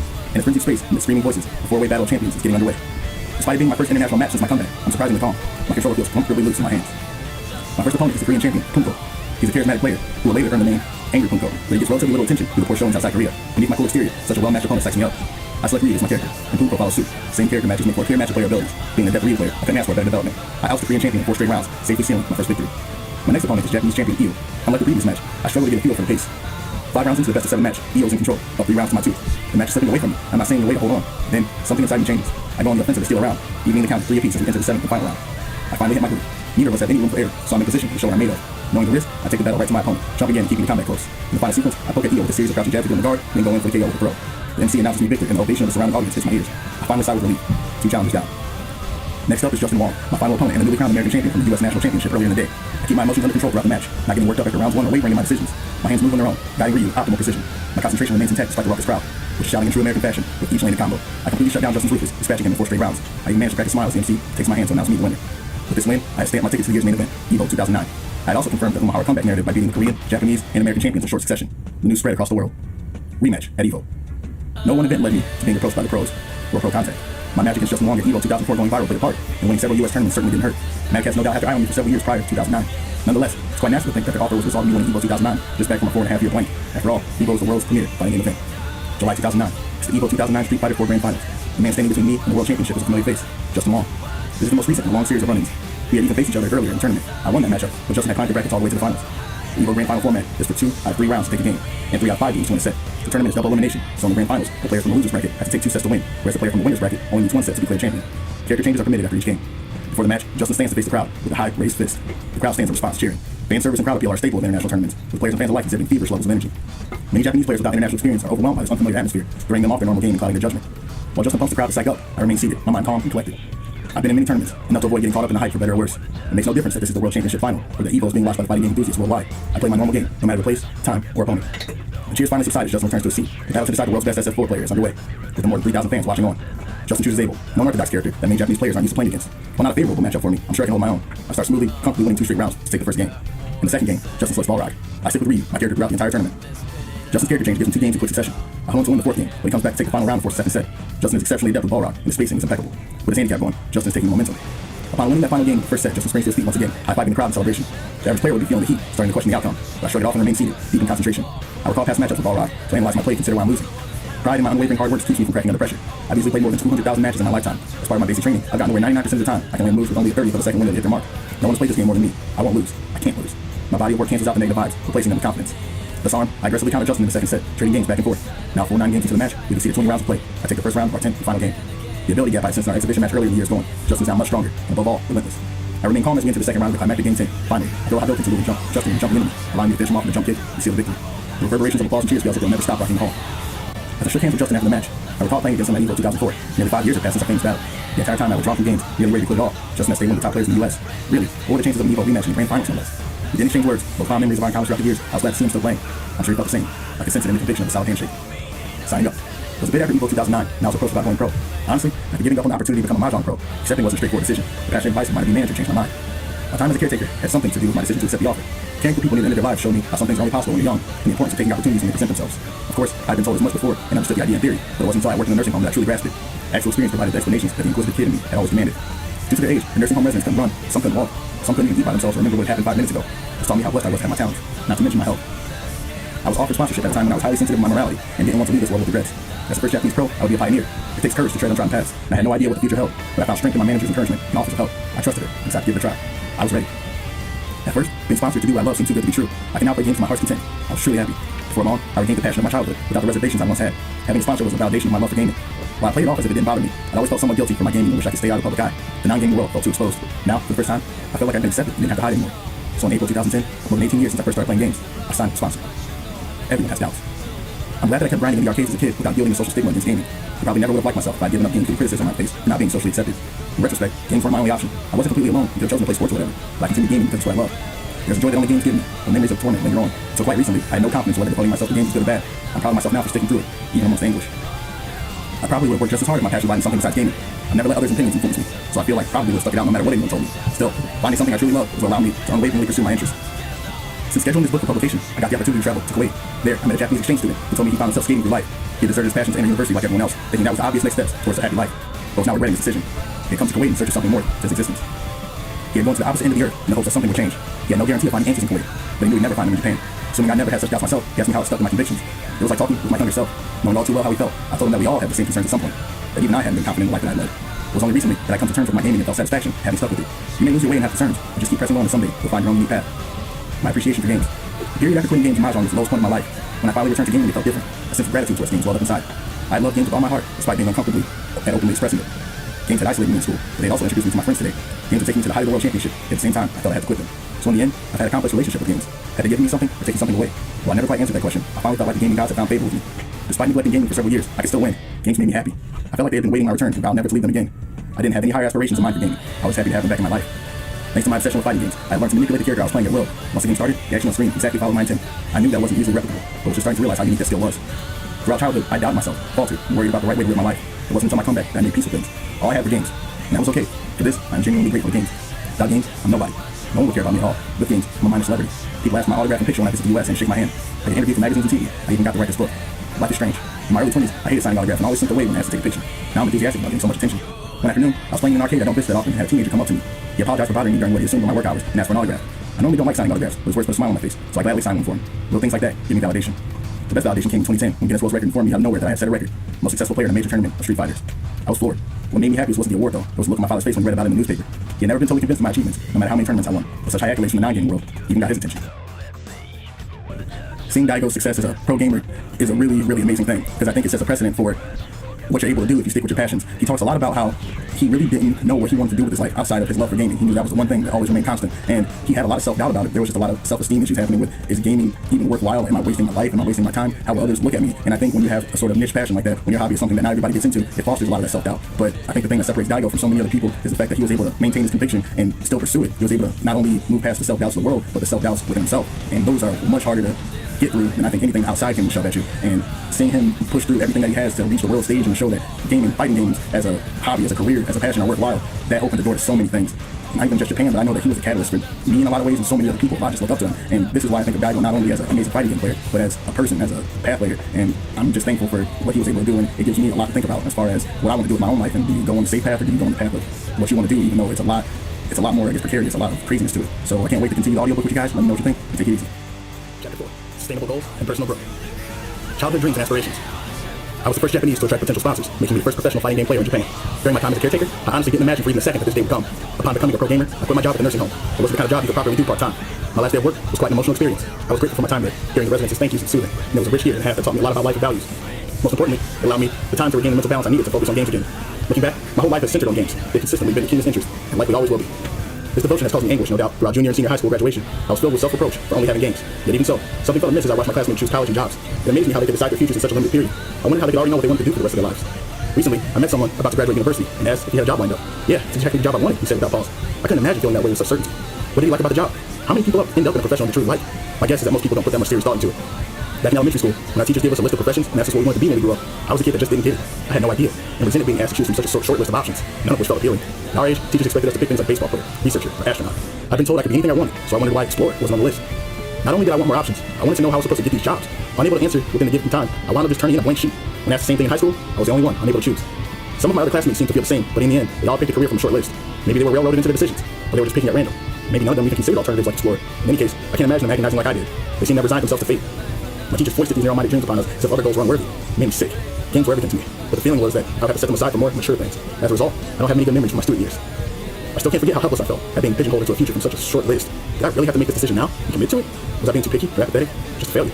Regardless, I was disappointed that the world was such a dull place, irritated that Japan only allowed children to choose adult-approved careers. Clearly, I didn't get along with my teachers at school. They weren't going to treat me as an individual. My homeroom teacher was the worst of them all. His go-to phrase was always, just study. I couldn't tell if he was being serious or took us all for fools. He genuinely thought that he was going to have to tell me why studying was so important. Of course, none of my teachers ever went that far. No doubt, his hostility was mutual. I never took adults at their word and always demanded more than they offered. Considering the way Japanese classrooms are run, I'm sure that they always insisted on knowing the reason for everything. It must have been even more trying for them than dealing with the real delinquents. I'm sure I frustrated my teachers who thought it rather presumptuous of me to always be questioning them like that. You don't need a dream. As someone who grew up without any real aspirations in the normal sense, I think that regardless of your process in choosing your life goals, what's important is to put all your energy into what's right in front of you. I used to think that games were all I had, but my thinking has since changed. Games triggered my personal growth, and for that I am grateful and intend to continue playing for as long as I can stay competitive. However, I'm no longer as fixated as I once was. When the day comes that I lose my edge and I don't notice myself growing any further, I'll give up gaming with no regrets. I love games more than anything. I don't need them like I once did. Conversely, you can grow to like a job and throw your all into, even if you don't like it at first. You can also find joy outside of work. Thus, I believe that even in the absence of specific dreams or aspirations, nothing bad can come from giving your best shot at whatever lies in front of you. Don't be like me as a kid and limit your limited options. Find the value in what's around you and immerse yourself in it. Get creative, exert some effort. I'm sure that you'll eventually have new ideas to help you feel more positive about things. Say that after trying something for 3 years, you find you don't like it and realize that you never will. Perfect. That's a wonderful discovery. Don't just sit there and worry about what you want to do, waiting for your situation to change. Take action. If you act instead of slacking off, the way forward is bound to reveal itself, little by little. The joy of having something you love. If you can fully direct your feelings towards something, count yourself lucky. Before you talk of talent or drive, if you love what you're doing more than anything, you're truly blessed. Not everyone finds that something, especially at a young age. I used to be bewildered by people who play fighting games half-heartedly. Now I realize that people have different approaches to things, that those like me who put everything they've got in games are the exception, and most people just want to unwind and have fun. It wasn't until recently that I finally admitted that not everyone has to want it as badly as I do. I'm different from other people, and that's okay. It's taken many, many years for me to see the differences of what make life interesting. Since I've acknowledged it, I've been able to view myself much more objectively, how I can improve, and where I still need work. Similarly, I can now see others' strengths and accept their flaws. My perspective has greatly broadened since going pro. I now see that without games, I would have been tremendously lazy. I might not have applied myself to anything. When I was working at a nursing home, I felt like something was missing. I felt guilty for diverting my energy towards something I didn't truly enjoy. I tried my best, but I couldn't seem to pour myself into it with the passion I felt for games. When I returned to the arcade and rediscovered myself, the knot of feelings and concerns with me unraveled, and I was reunited with the games I loved. Upon returning to gaming after my hiatus, I realized that games are something I love, and not everyone has a calling like that. I will be eternally grateful for that joy. I'm a different person when I play games, animated, and glowing with life. Spreading yourself too thin. While I always envied the grand dreams of others, I never found my own. I thus have no intentions of telling you to dream big or demanding that you dream at all. True, becoming a pro gamer did free me much of suffering, but I never considered a dream come true. It's more of a relief from the pressure I felt, the criticism for doing what I loved. No one ever flat out told me to quit games, but I sensed the constant, unspoken sentiment that I was wasting my life. Even if they didn't approve, I at least wanted everyone to let me play my games in peace. Some people are surprisingly unhappy when they achieve the life they envision for themselves, but not me. Focusing on games as a pro is pure bliss. I couldn't imagine a better life. As mentioned before, I get endless joy out of growing daily and making it a point to improve myself every day. The life I thought I wanted turned out to be just one of turmoil. I thought I was supposed to find a goal that led to happiness and buckle down, take painstaking steps to achieve it. I thought that was how successful people lived, but I eventually realized that such a life is just exhausting. It's not for me anymore. What I was lacking was a clear direction. I was convinced I was the best in Japan at 14 and became world champion at 17, and I turned around and quit. I switched over to Mahjong and got within sight of the top, but remained unhappy. Experiencing these highs and lows attuned me to the subtle daily joys of life. I finally found my pace, take things easy and don't spread myself too thin, but fully apply myself within my means. It may sound monotonous, but I get to experience constant change, truly enjoying my evolution and getting the utmost out of each day. I never set arbitrary objectives or deadlines for myself. I just creep forward with my eyes straight ahead, giving praise as a god of fighting games, winning the world championship, getting my name in the Guinness Book of Records. All are insignificant to me. Sure, certain awards may have value in other fields. Nevertheless, no matter how great the award, it's easy to question whether winning equals to success. You can't repeat it the following year. Forget all that. Live life at your own pace and grow every day, and the accolades can naturally follow. This is a much more reasonable and sustainable lifestyle. Going for 4. As a youth, I didn't know the real meaning of effort and poorly directed my energy more than once. Capcom periodically holds official tournaments, 3 of which I won in a row. At 15 for Darkstalkers 3, at 17 for Street Fighter Alpha 3, and at 19 for Capcom vs. SNK. The official tournaments are always single elimination. The format was designed to make repeated wins difficult, so naturally they expected someone new to win each time. Luck played a part, but everyone acknowledged my hat trick is quite an achievement. The 3rd win cast me as an elite among the elite. People were saying how I was on a whole other level. As the next tournament approached, I fixated on the 4th victory. I put myself under incredible pressure. I hadn't felt much pressure to win before. This time it was intense. I started getting stomach pains as the tournament approached. I couldn't eat a thing, and my weight plummeted. I must have been 10 kilos lighter than I am now. It wasn't a mistake conducive to winning. Misattributing my diminished performance to a lack of effort, I decided that I needed to push myself harder. Frankly, I pushed myself beyond my limits. I spent most of my waking hours playing, and my body suffered. I couldn't keep down anything but udon noodles. Not hungry, I figured I might as well just skip meals altogether, and didn't eat at all on some days. My mental state spiraled downward to the point where normal conversation became impossible. I was nasty with everyone, even my best friends. As tightly wound as I was, I didn't have the capacity to deal with people. Of course, I lost. I placed in the top 8 before the pressure got the best of me. That I even made it that far as a testament to my tenacity. And when the tournament ended, I was shocked and despondent. Thought I was losing it. Had I really lost, or was I dreaming? All that effort, nothing to show for it. At the award ceremony, I sat in stupor, clutching my quarterfinals awards as I watched the finals on the podium. Feeling hollow when it was all over, I reflected on what had transpired.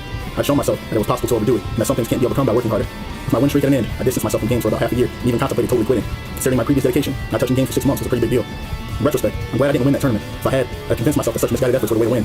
Eventually, I'd pay for it, in a way that might have ended my career. Working yourself to the point where you lose your appetite and can't sleep is simply foolish. After a half-year hiatus, I finally recovered and saw this colossal wonder for what it was. Thinking back, I recall people asking me for advice and replying that they just weren't trying hard enough. In my frame of mind at the time, that seemed the obvious answer. I mistakenly equated productive effort with reckless devotion, getting ahead of meaningless exertion. It's a shame I had to learn my lesson in the national tournament, but it's a valuable one nonetheless. That trying your hardest doesn't guarantee victory, and that there are positive and negative ways to apply effort. Never work until it hurts. Losing at my 4th championship attempt taught me that true effort is not me working until it hurts.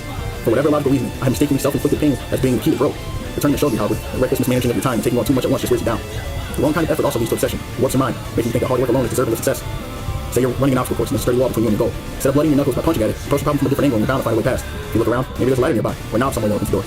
Sometimes it seems like you can just keep punching your way through the maze on pure willpower alone. But there are some walls that your fist won't dent. Your own ability is one such wall. When you come up against it, don't despair. Use your head. You can't knock it down. Look for alternative solutions. You might not even have to go through it. Maybe there's a way around. It takes astounding effort and drastic changes in thinking to overcome a wall of your own ability. Simply building experience without thinking about what you're doing is not effort. Actually, since thinking is the hard part, in a sense you're taking the easy way out. Cutting out thinking is just aimless flails. If working so hard that you sacrifice your health leads to winning, well, at least you got that. Wind up like I didn't have nothing to show for it, however, and the damage will be immeasurable. It might lead you with no way forward. There's nothing good about that kind of effort. When I was taking those 6 months off, my friends invited me out to the arcades numerous times before I finally acquiesced. When I first re-entered that Shinjuku arcade, I was amazed at how easy it was to win. I was definitely stronger than I was before the tournament. I didn't understand it at the time, but it was just a matter of regaining the right frame of mind. I could easily read my opponent's movements, a skill I had lost leading up to the tournament, but I wasn't in my right mind before. But clearly I healed. Shortly thereafter, I resolved to never push myself that hard again. The pain may feel like progress, but all you're really doing is hurting yourself. Quality over quantity. Back when I used to play like crazy, I thought I'd never improve or achieve anything if I didn't spend as much time playing as possible. Now I realize that the quality of time spent is more important than the quantity. Spending 15 hours a day on something won't ensure growth. Conversely, that much time on something can damage your health. You won't have time for a full night's rest or 3 square meals. That shit can catch up with you eventually and bring you to a full halt. Whether we're talking games, traditional sports, business, art, hobbies, anything. You can't do good work unless you're healthy. Devoting more time than you can handle is inefficient and unsustainable. You won't be able to keep working at a consistently productive level. It should be enough to make little discoveries that indicate growth or progress, even if they come over a short time. Say you're out shopping, you find a place selling something for 98 cents that you normally buy for $1. Sure, it's small, but that's progress. If anyone asks you how you can improve yourself today, you'll probably state that you learned how to save 2 cents. You consider your 2 cent discovery as personal growth that improves your life. That'll give you the energy to look for something tomorrow as well. Conversely, working a 15-hour day and having nothing to show for it sucks. You just get down on yourself and won't stay motivated. What I was stating before is how hard it is to make daily discoveries. I set my expectations too high and was chasing after too many things. My all or nothing attitude made me think I'd rather quit gaming and just make it a hobby, but ultimately force my decision. Nowadays, I feel that 3 hours a day is plenty of practice. Making small discoveries in 3 hours is far more meaningful than finding nothing in 15. It's also a much easier practice to maintain. Distinguish between goals and objectives. To keep your effort at sustainable levels, don't confuse short-term objectives with your long-term goals. In competitive gaming, participating in a tournament is a good objective, but a tournament victory is a poor goal. In my case at least, I've never done well in a tournament I just entered to win. A friend invited me to a tournament when I was contemplating quitting games in the wake of the Capcom tournament debacle.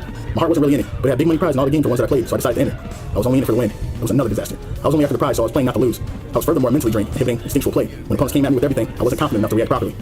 Priding your efforts rewards you with the confidence to the match. As I found out, however, focusing on prizes lowers your drive for the game. Lesson learned, don't misjudge your goals. Tournaments are a playground for people who practice growth. It's where they show off their achievements. Once I made that realization, I finally started making continued growth to my goal, rather than winning. Games enrich my life by allowing me to grow as an individual, and that's what motivates me to keep on going. Of course, there's nothing wrong with winning a tournament or achieving a certain result as an objective. Objectives can be a good short-term motivation that draws out your potential. Get overly obsessed with that objective and let it become a goal, however, you'll stop producing and lose the will to continue. Continued growth is the goal. Since I started considering tournaments as simply objectives and made personal growth my goal, I stopped caring about tournament outcomes so much. Win or lose, I maintain a steady drive to keep going. No tournament result is going to change my everyday work routine.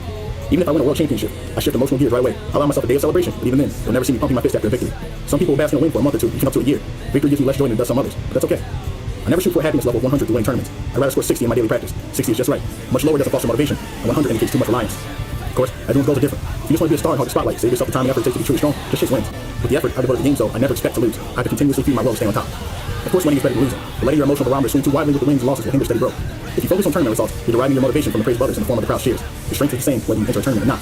But what if the sponsor stops holding the tournament? What if no one cheers when you win? What if you hit an unlucky streak and lose? Luck affects tournament results, so putting too much stock in them makes it hard to stay mentally balanced, let alone continue to grow. It may seem contradictory, but in my experience, letting go of winning encourages victory. When I enter a tournament now, I just want everyone to see me play. As a result, I'm winning more. Fighting games are as much a mental battle as anything, and players who are too hung up on winning are easy to read and tend to shy away at the last minute. They tend to be more cautious and overly rely on theory. Theory is a good foundation, but not enough to win. Playing that way makes you look like you're riding with training wheels. If you experience the happiness of 60 with the discoveries in your daily practice, you know that losing a tournament won't deprive you of that joy and puts you at ease, letting you play your game in matches and make daring moves in risky situations. Can you keep it up for 10 years? If you want to continue growing, consider whether you convince yourself of that goal. As discussed above, I believe everyone has a limited daily working capacity. One of the criteria limiting your capacity is whether your goal is sustainable. For example, if you decide that you're going to play games for 6 hours a day, how many years do you think you can keep that up? I've heard people going through the pandemonium that is the Japanese university entrance exams brag about studying for more than 15 hours a day. That's great, but how many years do you think you can sustain that level of effort? I'll give you a year at best. If you cram for 15 hours a day, you might temporarily remember enough of what you studied to score well on the test, but little of that knowledge will stick permanently. Similarly, the power we gain from working past our limits is fleeting. Studying 15 plus hours a day is fine as long as you pass the test, but failing despite your efforts can be quite a shock. I'm setting the right amount of time for myself. I aim for a level of effort I can sustain for 10 years. 10 years is just right. Not too soft, not too hard. Think of it that way, and the capacity for effort should naturally come into focus. The future of the band. What are you living for? Say you're in a band with dreams of landing a contract with a major record label. No matter how hard you work at it, only a handful of bands ever score a big time deal. Countless bands struggle to make ends meet, only to eventually admit they hit the ceiling and give up on the dream. Few of those who set lofty goals actually attain them. No band is certain to land a record deal. In fact, no one is guaranteed rewards based on effort applied. If the band goes on making music without worrying about whether they'll ever get a deal, we know that they're in it for love. They can set aside the record deal and just focus on the music. If the band's ultimate goal is getting that record deal, and as a result they neglect the music, they may not recover if their dream never materializes. I know that frustration all too well from my experience. My advice for a theoretical band would be that if they really love music, they should focus on creating the best music they can. No bad can come of that. If all they want is fame, my candid advice is that they should quit now and save themselves the anguish. Even if they somehow land a major record deal out of sheer luck, they're bound for hard times later. In the best case, they might fizzle out as a one-hit wonder and be left wondering where to go from there. Ask yourself why you want your goals. Constantly reaffirm your resolve, whether it be a musician, actor, pro ball player, or anything. Sit down and ask yourself, is that what you really want?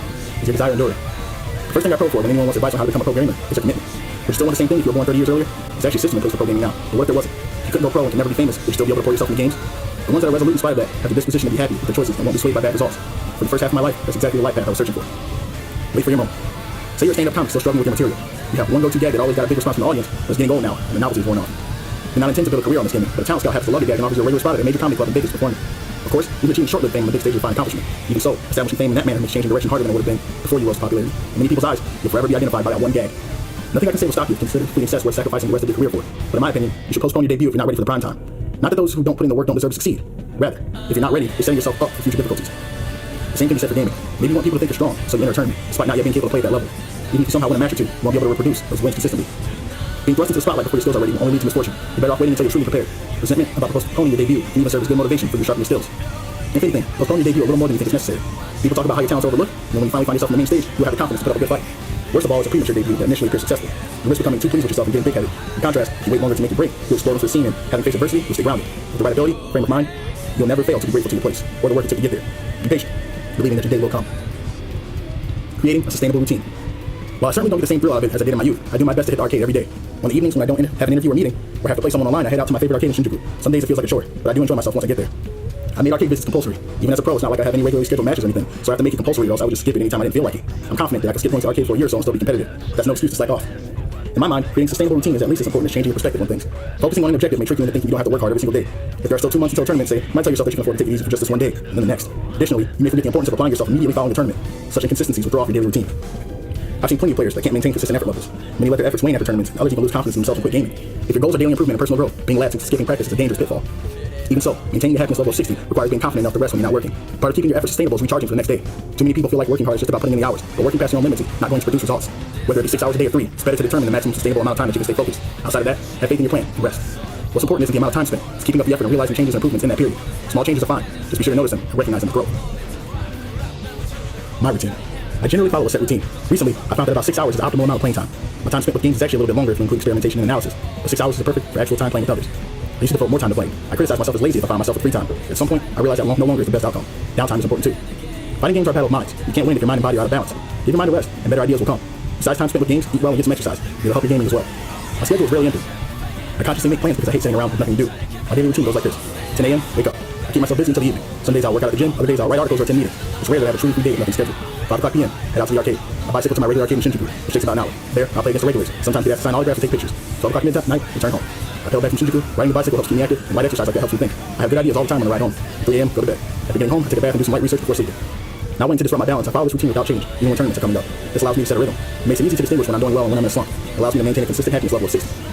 Stick to your routine in moderation. Having a daily routine is important, but you don't have to be adamant about it. If you make schedules in absolute, it will instead increase your mental pressure, disturbing your rhythm. Being too caught up in routine is missing the point. If a close friend invites you out, it doesn't make sense to turn them down just to maintain your routine. Don't worry about it too much if you end up staying out late. You can sleep a little later than usual, otherwise adjust. Sticking to a work schedule to the point of sacrificing opportunities to socialize makes for a boring life. You'll just turn people off that way. If the choice is between having to work a little to get back into your routine or sowing discord between you and your friends, choose your friends every time. Socializing is essential to me, both as a person and as a gamer. The media likes to depict hardcore gamers as anti-social loners, but that's not me. I learn a lot from socializing with non-gamers. I find value in hearing advice from anyone, even those who have no knowledge of gaming whatsoever. Besides, their company makes the beer taste better. As long as you have the desire to do so, you can learn from anyone or any book, no matter what topic. Lessons are all around us, waiting to be learned.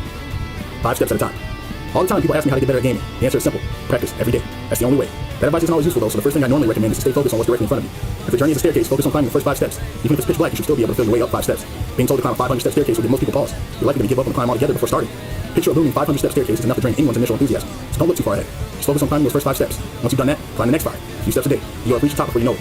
Maybe I'm just not the planning type, but I really set big objectives for myself. I just keep grinding away, focusing on what's in front of me, and eventually I reach incredible heights. Better than winning a world championship.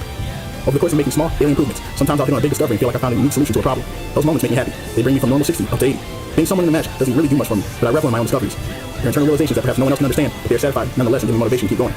The flip side of that is not getting too attached to wins and losses. I don't get much pleasure from winning, nor do I get too down from losing. It's nothing more than a result, and I'm focused on bigger things, so I soon forget them either way. It's kind of mental armor. If you beat me in a match, good job. My greatest opponent isn't my challenger, it's myself. Most players put everything into their match because they're fixated on the outcome. In a match, your opponent is constantly pressuring you to give up. That never works on me though. I withstand such strategies through persistence. I think differently than my opponents. I'm just throwing myself in the way I love every day, not concerned with the outcome of individual matches. Of course, you have to be aware of the outcomes of the tournament, but it still doesn't bother me if I win or lose. The whole purpose of matches is self-improvement. If you learn something from a match, it's a good outcome. I'm thankful when a player beats me. Defeat highlights my outstanding issues, and working to correct them is a chance to grow. Big discoveries in my daily efforts to make me far happier than winning world championships. I avoid happiness of 100 under normal circumstances, so 80 is the most I'll allow myself. And it's extraordinarily rewarding. Lessons from the dumpling lady. One day at a period when I was getting bored with the monotony of daily life, a woman I saw on TV said something that moved me. She owned a family-run dumpling shop in Western Japan that had been around for at least 20 generations. She must have been pushing 90 herself. In a regrettably short 10-second interview, she stated in her deliberate cadence that by far the hardest thing was producing exactly the same product every day. Considering how her words applied to my situation gave me goosebumps. This dumpling lady wasn't trying to impart her wisdom on anyone in particular. She wasn't showing off or griping about kids these days. She was just quietly telling it like it is. She was amazing. She is steadfastly preserving a recipe passed down for centuries. Her diligence day in and day out is precisely what keeps her dumplings tasting great. I'm sure she must have had her doubts. Maybe at one point she resented having to take over the family business, thus dedicating her life to making dumplings. But her words depicted emotions that carried her above her hardships. Her words really stuck with me. She made me realize the importance of continuity, that certain things must remain constant. I aspire to reach the same mental state. Maybe we differ in our approach, and that I see constant change, but I too long for some consistency in my own treasure. For me, that meant keeping myself satisfied with small daily changes. If you aim for big changes and improvements and somehow miss your mark, your motivation will nosedive. I don't strive for any kind of dramatic growth, and I don't look to develop tricks or special moves. I'm fine not making any sudden jumps in my ability. Climbing the stairs one at a time is enough. Life, no days off. I of course take breaks over the course of a day, but I generally don't take days off. There are times when I'm genuinely tired and need to rest, but working for the weekend isn't my idea of ultimate happiness. I'm often asked how frequently I practice, and my answer is always the same: 363 days a year. I always spend New Year's Eve and New Year's Day together with my family, and I've never once broken that tradition. I practice games every day of the year except for those two.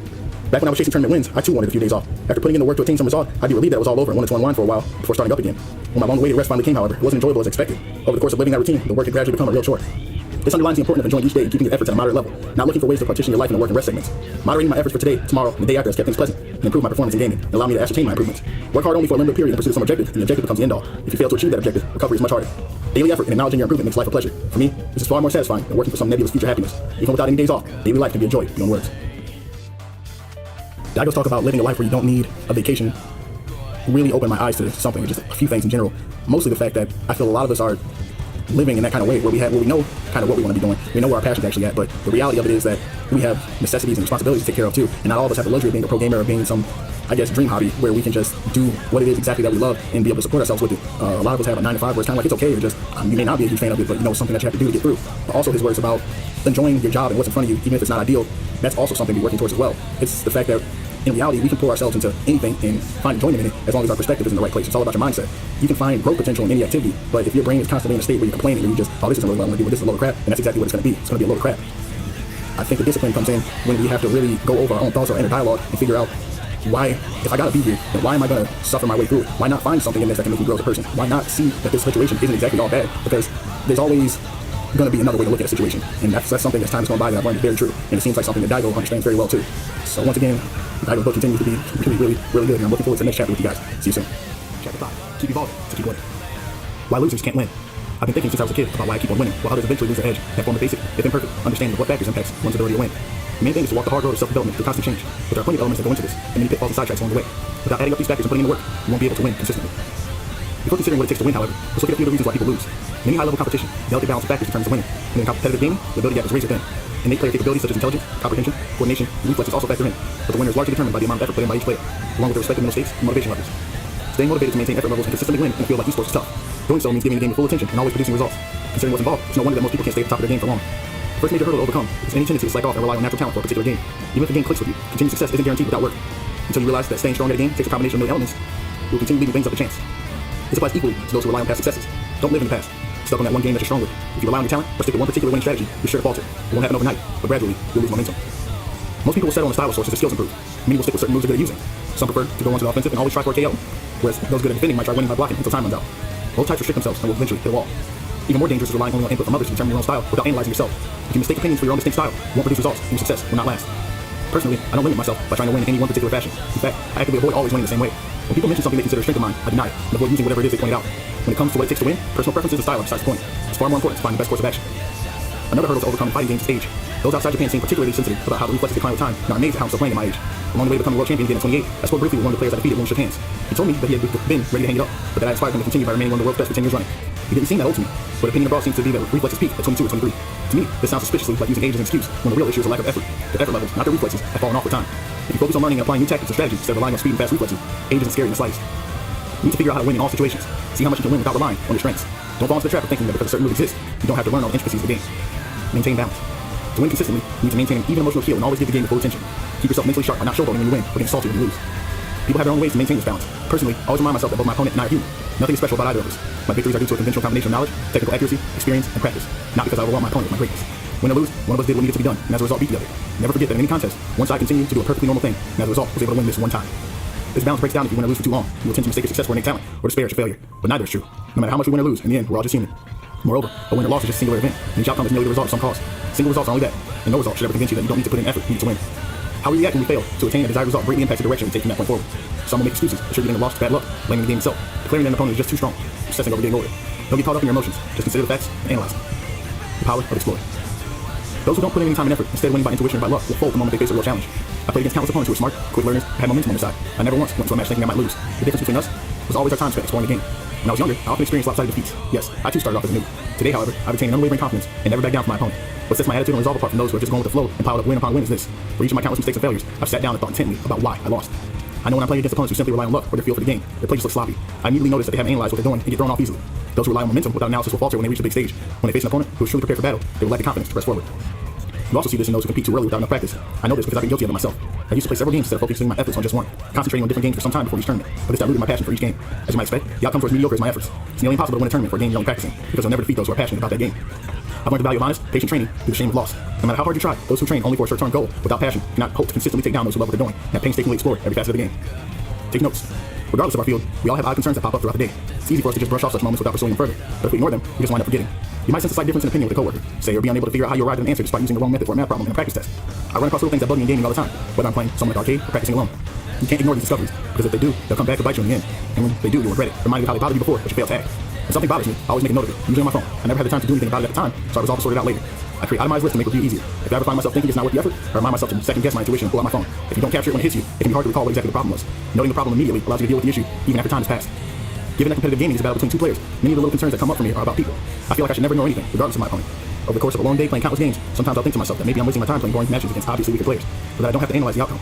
And anytime I give in to these lazy impulses, it backfires. Interestingly enough, many of the players that have caught me by surprise in tournaments have been ones that I played in the past and discounted as not being worth the effort. On several occasions, I beat all the stronger players that I was on the lookout for, only to fall to someone that I underestimated because he wasn't highly ranked. So no matter how minor they may seem, you should always note your concerns so that you can address them and avoid an upset. In my case, being careful not to overlook these little misgivings has helped me to defend my position. Never stop thinking. I was an inquisitive child and always liked thinking. I'd latch onto a problem and stick to it until I thought it through. If I ever got stuck, I'd always ask my parents for help. They don't know anything about games, but looking for clues and conversations with them was surprisingly helpful towards arriving at answers. I also used to read a lot.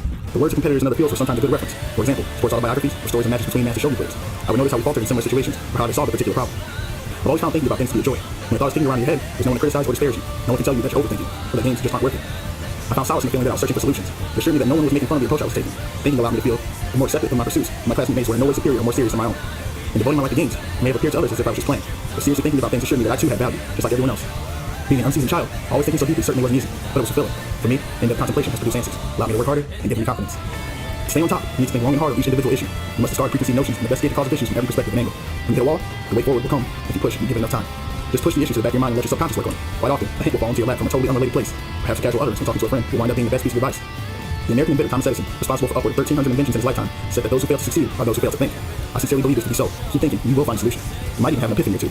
Make a habit of thinking deeply about issues, and eventually you'll find yourself able to probe questions more deeply than the average person can. To take a simplistic example, say that you see a bird flying. The losing attitude would just be to leave it at that, not exploring the issue any further. In contrast, the above average person may think a little deeper, noting that the bird has wings, and having wings allows him to fly. But if you want to win consistently, you need to probe even further than this. You might wonder why humans don't have wings, and whether wings are absolutely necessary to flight, or if there are other alternatives. Conversely, some might even contemplate why humans need to fly in the first place. Maybe you're wondering what the purpose is in thinking about the how and the why. We always find something in such thought exercises and obtain answers from the most unlikely sources. Don't dwell on whether an answer is the right one. What's more important is that you sat down and came up with it yourself. Maybe you'll arrive at the conclusion that while you don't have wings, you have something that's even better. Maybe finding that answer will provide the confidence you need to persevere. It's an answer that you thought up yourself. No one gave it to you. If you're the type to let conversation stop at just accepting that the bird can fly, then you won't be able to overcome the barriers you encounter. Many give up on thinking and problem solving altogether and simply resort to complaining that they can't fly. Learn to view things from another angle, and you'll also tend to work better under pressure. In matches, I found that such contemplation has frequently allowed me to find a solution more quickly than others. If I'm on the attack, I can quickly think of the right defense to combine with that particular situation. Growth implies change. Many believe that change and progress are different things, but in the gaming world at least, there's no growth without change. Never being the same person as I was the day before is how I grow. Change can be unsettling and doesn't always lead to victory, but if you keep changing, you always inch forward in your own self-development. Always try to change yourself, break out your shell and try new things. Think up a new plan of attack when you're old one. No matter how hard you work to develop it, it ceases to work. If one change doesn't work out, just make another. If you realize what went wrong and fix it, you always wind up better off than before. The experience might even suggest a way to take 2 steps forward. Keep changing and eventually you'll find the right way. If you ever take a wrong step, you'll know the right way is in a different direction. To grow is to advance and avoid getting stuck. Keep developing and you can keep winning. It doesn't matter how old you are or if a new game comes out or if there are more skilled players. Changes come in all shapes and sizes with varying effects. Some are incremental and others are dramatic ones that result in big leaps forward. Both types are important and should not be considered strictly in terms of size. Talk of daily change specific to fighting games leads to discussion of specialized tactics, things like punches and kicks, blocking, attack patterns, combos, timing the moves, and character matchups. You have to break a game down into segments and change each, little by little. Watch how your opponent acts in situations where you normally attack.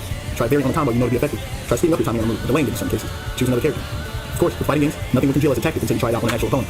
No matter how natural something might feel to you, what's important is how your opponent reacts. Maybe you'll notice that they're weaker against a certain move, or discover another attack option, or that being blocked at specific times leaves you exposed. These little discoveries are what validate your attempted changes. Daily change is helpful for anyone, not just gamers. Try taking a new route home, or ordering something you never eat, or getting off the train at a different station than usual. Doesn't matter how small, the important thing is to change. With this approach, anyone can do change at any time. Gain some more experience, and before you know it, you'll start to notice that your outlook on things is broader than before. Small changes to fighting game tactics will take about a week to perfect, and bigger changes will take about 3 months. Tactical changes, significant enough for others to notice, will depend on the opponent, so they will require further tweaking to adjust for opponent play while still perfecting change. Such changes are more of a challenge and must take at least 2 to 3 months to integrate effectively. Starting out, the important thing is to keep trying new strategies. Some will be more successful than others. You will certainly question whether you're trying the right thing at least a few times. Then, after 3 months or so, you'll see the light at the end of the tunnel and settle on the form your big change will take. Of course, these tunnels of change come one after the other. Indeed, maintaining your strength as a gamer will mean passing through an unending series of tunnels. It's the same as a software development cycle where developers have to continually improve their product to keep selling them. The new product must be better than the old one, has to have some sort of added value without negatively affecting performance, quality, or safety. To stay on top of your game, you have to be prepared for the fact that at the end of one cycle of change will wait to an even harder cycle. Work on your weaknesses. To continue changing and evolving, you need to challenge your weaknesses. In competition for me, or maybe on the job in your case, associating with those who you don't get along with can be a good experience. I avoided disagreeable people when I was younger, but today I do my best to stay closer to those I dislike. I feel like I've lost if I shy away from them. I rarely learn to like someone I once hated, but familiarity helps dull unpleasantness and enables me to acknowledge our personal differences or recognize the skill in their playing style so I can learn to accept them. If you learn to get along with those you dislike, then you're prone. In a strange way, gameplay and personality are often linked, whether a player is aggressive, analytical, bold, resourceful, cunning, or timid. The personality will show in their playing style. I guess games bring out the qualities we develop from an early age, so in games, any kind of competition really, observing the person is extremely important. There were all types of people in the arcades when I was growing up, and most were social outcasts and older than me. I think growing up surrounded by those types honed my sense of conventional and eccentric personality types. It takes time to really analyze what kind of person someone is, but you can notice subtle idiosyncrasies in their speech and mannerisms in an instant. Probably because I've been observing people since I was in competition as a kid, I would say that I'm adept at looking at a person and telling whether we get along or not. Past experience has shown that if I don't get along with a person, I probably won't like their playstyle either. Conversely, if someone's play impresses me, I usually find that we get along well. Maybe compatibility on the personal level and the game level are interconnected. For that exact reason though, I say go out of your own way to play against those you dislike and overcome your feelings. If you surround yourself with those you like and agree with, it'll of course be comfortable for you, but you won't overcome your preconceptions and get you stronger. It's by actively working with those that we dislike and confronting our weaknesses that we are first able to shed our skin and make real strides towards growth. Don't overthink. Change. When changing yourself, the trick is to not consider whether that change is for the better or for the worse. If you make a change and realize it's worse, just change again. The more important thing is to keep changing. No one can know whether a change will be good or bad. From experience, however, continuous change will eventually take you to higher levels. Of course, there will also be times where change shows you the advantages of what you were doing before. From there, you should take the best part of each approach and continue adapting. As a child, I was afraid of change. Changing game strategies and techniques was fine, but I'd be terrified of the consequences of making change on a personal level or when addressing a weakness. I was shy and overly concerned with what others thought of me. Many times, after talking to someone for the first time, I later felt like I hadn't properly expressed myself. I'd obsess over things like that to the point of losing sleep. I hated that about myself. At one point, I thought I'd never be able to change that part of myself. I could deal with the mental anguish for a day or two, but then I would consider being stuck in that state for 5 years, 10 years, even forever. I was miserable, thinking I'd be afraid to lose and unable to like myself no matter how much time passed. But in reality, regardless of how awkward I felt or how much I thought I'd embarrass myself, no one had even noticed. Most people get caught up worrying about what others will think before trying something new. They weigh their own ability against their chance of success and fear of failure. I see many such people in competitive gaming. Some even let it affect how they interact with others. For example, they might avoid contact with those they consider their superiors. There's a perceived pecking order in competitive fields, so they must think that someone ranked higher would deign to talk to them. Or maybe they'll have a chance to play against a world champion, but back down because they undersell their own ability. That seems like a boring way to go through life. You can't grow that way. If you want to talk to someone to challenge a world champion, do it. Maybe you'll be ignored, maybe you'll be embarrassed when you get slammed in your match, but that's not the end of the world. It hardly affect your life at all, in fact. Much worse is to be paralyzed by fear of failure. Society tends to evaluate us based on visible results. At times, I even sense an air of intolerance towards failure. No one wants to be branded as a failure. We hear adults for little kids saying that they have no talent and they should give up and face reality, or that they'll fail no matter what, because they might as well not even try. Who wouldn't second guess themselves if told something like that? I'm sure many people consider calculating risk and taking the safe route shortcuts to success. Maybe that works for those with social grace and a sense of efficiency, but it's never helped me. It's exceedingly rare to move forward without failure. In most cases, advancement will require confronting issues you can avoid. You might manage to dodge those issues to a certain point, but your potential for progress is limited without facing your fears and overcoming barriers. Hammering through your failures is vastly more effective and take you farther. There is no winning strategy. Fighting games are generally a one-on-one contest. There are no coaches, like in traditional sports, to provide guidance on how to improve your game. There are no great masters like in the fine arts. With the exception of rare 3v3 tournaments, you're on your own. You can learn from your opponents, but it's up to you to figure out what the lesson is. There's no surefire way to improve. I was always at the forefront in esports, so there was no one to teach me. I had to blaze my own trail. Everything I learned, I came up with myself. To extend my own potential, how to maximize that potential, and practice would emphasize my strengths. Everything. There are no coaches, so training is your responsibility. It's the ultimate gut check. You just have to trust yourself and follow your instinct. I spare no effort in my actions. I believe that if I keep acting, eventually I'll stumble upon the right answer, even if I'm lacking in ability. Inspiration comes to me only rarely, and despite my reputation, I am no prodigy when it comes to games. The only way I can succeed is through persistence and hard work. In fact, I consider persistence to be my greatest strength. I get back up and fight, no matter how hard I'm knocked down. Since there are no obvious strategies, the only way I know how to practice is to try every possible option. The only way to know if something will work or not is to try. If you try something that doesn't work, you just go on to the next thing until you find one that's useful. This process provides you a solid foundation for developing your technique. Thoroughly test every single option yourself, and you'll eventually find what works for you. The average person picks a direction that looks promising and then searches in that direction. I'm more the type to just wander in all directions to experience all on my own. Don't worry about which is the right way. If you search in every possible direction, you'll eventually find the answer somewhere. Think of it as a maze. If you stick to one wall and keep walking, you'll eventually arrive at a goal. You may try something and immediately determine that it won't work, but the fact that you reach your conclusions by trying it out yourself allows you to discard it without hesitation. By now, I've of course developed an intuition for which direction answers lie in. But even so, I stick to my strategy of trying everything. Don't take the easy path. The best strategies are only discovered by taking the long path. The internet has grown to the point where some knowledge is available to everyone. There are plenty of strong playing strategies circulating online that will usually beat those who aren't familiar with them. These strategies are easy enough to follow, but they aren't the strongest. Such strategies are pointless for my purposes, and I don't feel like disadvantaged for not using them. I've given my all in devoting myself to something I love, so I want to express my individuality. I can't stand it if I find someone that thinks we play the same way. Note that this opinion is limited to the genre I love, fighting games. If I were playing with a large team, I probably want to give them an easy to follow strategy for winning. In such cases, strategy all can use the most effective, so there's no need to look any further. Not if I'm alone though. Shunning the easy path is not an easy choice. Some players have pooled their wisdom to create strategies that are easy to pick up and are reasonably strong. Of course, I understand the strategies and tried them out, but I can overpower them because I've studied them and developed my own counter strategies. Admittedly, there are times when I'm trying new things and lose repeatedly to people using easier strategies. I hear people whisper about how I've let the game pass me by, or how I should be using the same strategies. These people are too focused on short-term outcomes. Most don't recognize my efforts to improve until they see the finished product. Those who can't see beyond the surface of things don't realize they're watching the work in progress and only focus on the unfinished results. They confuse my process with being reckless. While undeniably not the most efficient strategies, you will certainly stop growing if you don't venture beyond the easy strategies. If 10 is considered the best one can achieve with normal levels of effort, then the easy path won't take you beyond that. There's no room for growth. Stopping at 10 is pointless to me. I want to beat those at 10, aiming for 11 or even 12 or 13. I don't care how long it takes or how much ridicule I face along the way. At the end of the day, all the efficient approaches and winning strategies have their limits. For example, say there's this great move in some fighting game that only a certain character can use. Everyone knows that using it makes you stronger, so everyone starts using it. Pretty soon, everyone's playing the same way. The move is so influential that everyone depends on it. I would never use that move in such a situation. It wouldn't be easy, of course, but it's never impossible to win without using a certain move. There's always another way for those willing to search hard enough. Over the course of a year, the gap between me and those who would continue relying on the convenient move would widen. The problem with easy moves is that they only work in specific situations. By using them, you're just relying on a certain set of circumstances and not thinking for yourself. A trap that hinders personal growth. When that easy move stops working, or the move itself is nerfed or removed from the game totally, you have nothing else to resort to. Conversely, I wouldn't be bothered at all if the move was taken out, if I had to change characters. Now I worked hard to understand the true essence of the game without relying on easy moves. This gives me a steadier, more dependable power level. There are no shortcuts. Some people might tell you there's an easier way. While they might mean well, the truth is that there are no shortcuts. If you want to be physically stronger, you need to hit the gym. If you want to lose weight, you need to eat less and exercise more. If you want to be better than others, you need to practice more than they do. Even your mindset and confidence require training to improve. It's not easy, but it's the only way. I envy those who have never had to choose the hard road. I understand that there are those who are perfectly fine with their current situation, as well as those unable to change their current lot, even if they wanted to. If you have strong friendships, a job you like, and feel fulfilled with your daily life, maybe you've never been faced with that choice. I've never been so lucky. It took enormous effort to get any recognition for my life choices. Drastic measures were the only way for me to build up any confidence. Getting over my childhood insecurities took a lot of work and continues to be a challenge. I learned from this that without experiencing hardship, I cannot overcome my shortcomings. Achievement requires overcoming adversity. It's not easy, but once you see that you can do it, it gets easier. I realize that not everyone can do it, but if you want to achieve something, only the rarest of rare talents do so without experiencing hardship. I can't force everyone to choose the hard path, nor do I want to. Then again, I tried hard to think of generic advice that would make things easy for everyone, and while I had a few ideas, they all felt like lies. I know firsthand that nothing great ever comes easy. Target uncharted territory. Reaching 10 isn't all that difficult. All you have to do is find someone else who's done so and follow their lead. The internet propagates information immediately and makes finding it easy. While not the best out there, such tactics are provisionally rather strong and require considerable effort to defeat. The path to achieving levels beyond 10 is harder to discern. It lies in uncharted territory, but you can't even be sure if it's a way forward or not. There's no guarantee that it leads to 11 and beyond. The path may be dark, but there's definitely a way before you. You can't press forward without the conviction and trust your instincts. While no one has traversed your path, if you stick to it, you should be able to go further than the others. If your goal is to be stronger than the rest, your only recourse is to believe in yourself and press on. Lose out on your insecurities and you will go straight. Lose out to your insecurities and you will go straight. Which path you choose is entirely up to you. The level, well-lit path to 10, or the steep, dark path, which may or may not lead to 11 and beyond. While it's not for everyone, I choose the second path without hesitation. Even if I can't see the right answer, I want to go far as I can and get there on my own. It's my opinion that whether to pick the steep path depends on how devoted you are to the task at hand. In fighting games, those who are fine with just being better than average are likely to be satisfied with stopping at 10. If games are your everything, however, being merely good as the rest isn't enough. I can't even see the meaning in that. If I didn't care so much about fighting games, even I would probably pick the easy path. I'd be satisfied with being able to win more often than not with such little effort. No one takes the hard way on a win or show off. The shorter, safer path is easier and more efficient. Fighting games are more important to me than anything else. I don't want to be anyone's inferior, either in a match or in terms of effort. I can't afford to cut corners. I'd rather not compete at all than win the easy way. You want to stand at the top of your field and stay there. You can't be satisfied with 10. By choosing the untrodden path and continuing to feel your way through the darkness, you too can steal wins with only a sliver left in your life gauge. You don't own strategies. Whether it's to protect the set of things achieved, or just because they don't want to lose, some players try to hide their strategies and play styles. While I understand the sentiment, you can't own a strategy like a paper path. There's no rule saying that the only one who can use strategy is the person that came up with it. Other players are free to imitate it or adapt it to their own style. People tend to cling to their harder discoveries. They get complacent and let up on their efforts and makes them weaker. The more time passes, the less an advantage that their past achievements provide. In exploring every option for possible strategies, I'll sometimes hit upon surprising discoveries that boost the power of the character I'm playing. Maybe you could call them Omaha Ultimate moves. You'll realize that right away if you see one. I never cling to such moves though. When I come across a new strategy, I immediately start hunting for clues for my next one. At times, I've wondered why I even bother working so hard to discover new strategies, given that others will just imitate. But I remind myself that no matter how hard I work on developing it, I can't own the strategy. Of course, I don't announce what I'm looking for, nor do I publicize what I found. I don't hide anything either.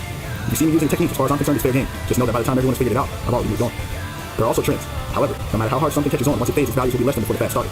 Fads are fickle. They spread at an incredible pace and scope, then they get tossed aside as people lose interest. If you latch on to a particular strategy as yours, you hit a wall, the strategy falls out of fashion, or it's rendered unusable. Personal growth is about figuring things out and gaining experience, not hoarding knowledge. An attitude that promotes discovering the new and the valuable is far more important. Thus, your tactics and strategies should always be changing and evolving. Adopt fresh tactics regularly to replace your old ones. Today is more important than yesterday. What's yours is not the new technique, but rather the effort that goes in unearthing it. Knowing what you need to make those discoveries will allow you to perpetually keep winning. The ability to make new discoveries is far more important than the techniques discovered. Once you realize that, no amount of imitation will bother you. Business world examples would be the energy to keep producing a better product, giving shape to the ideas from needed to get undeveloped products, or the ability to continuously develop market strategies with a novel angle. All these are more valuable than singular examples of past products or strategies.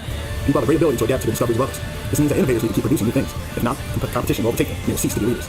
Make it to the top by resolving not to rely on strategies I discovered and having the patience to keep searching for new ones. Don't play dirty. I considered it a loss the moment I stopped playing my opponent straight up, no matter how lopsided the match is. I faced all types of players after I became the best in Japan. Some I faced just once, others 100 times or more. After a while, I started to see what motivated each of them and challenged them. Many of them are older players, looking to show off the punk that thinks he's the best. Some would use tricks that only work once just to score one win. These types will inevitably feel seen without sticking around for a rematch. Knowing their sneak attack would never work a second time. To me, that's cowardly.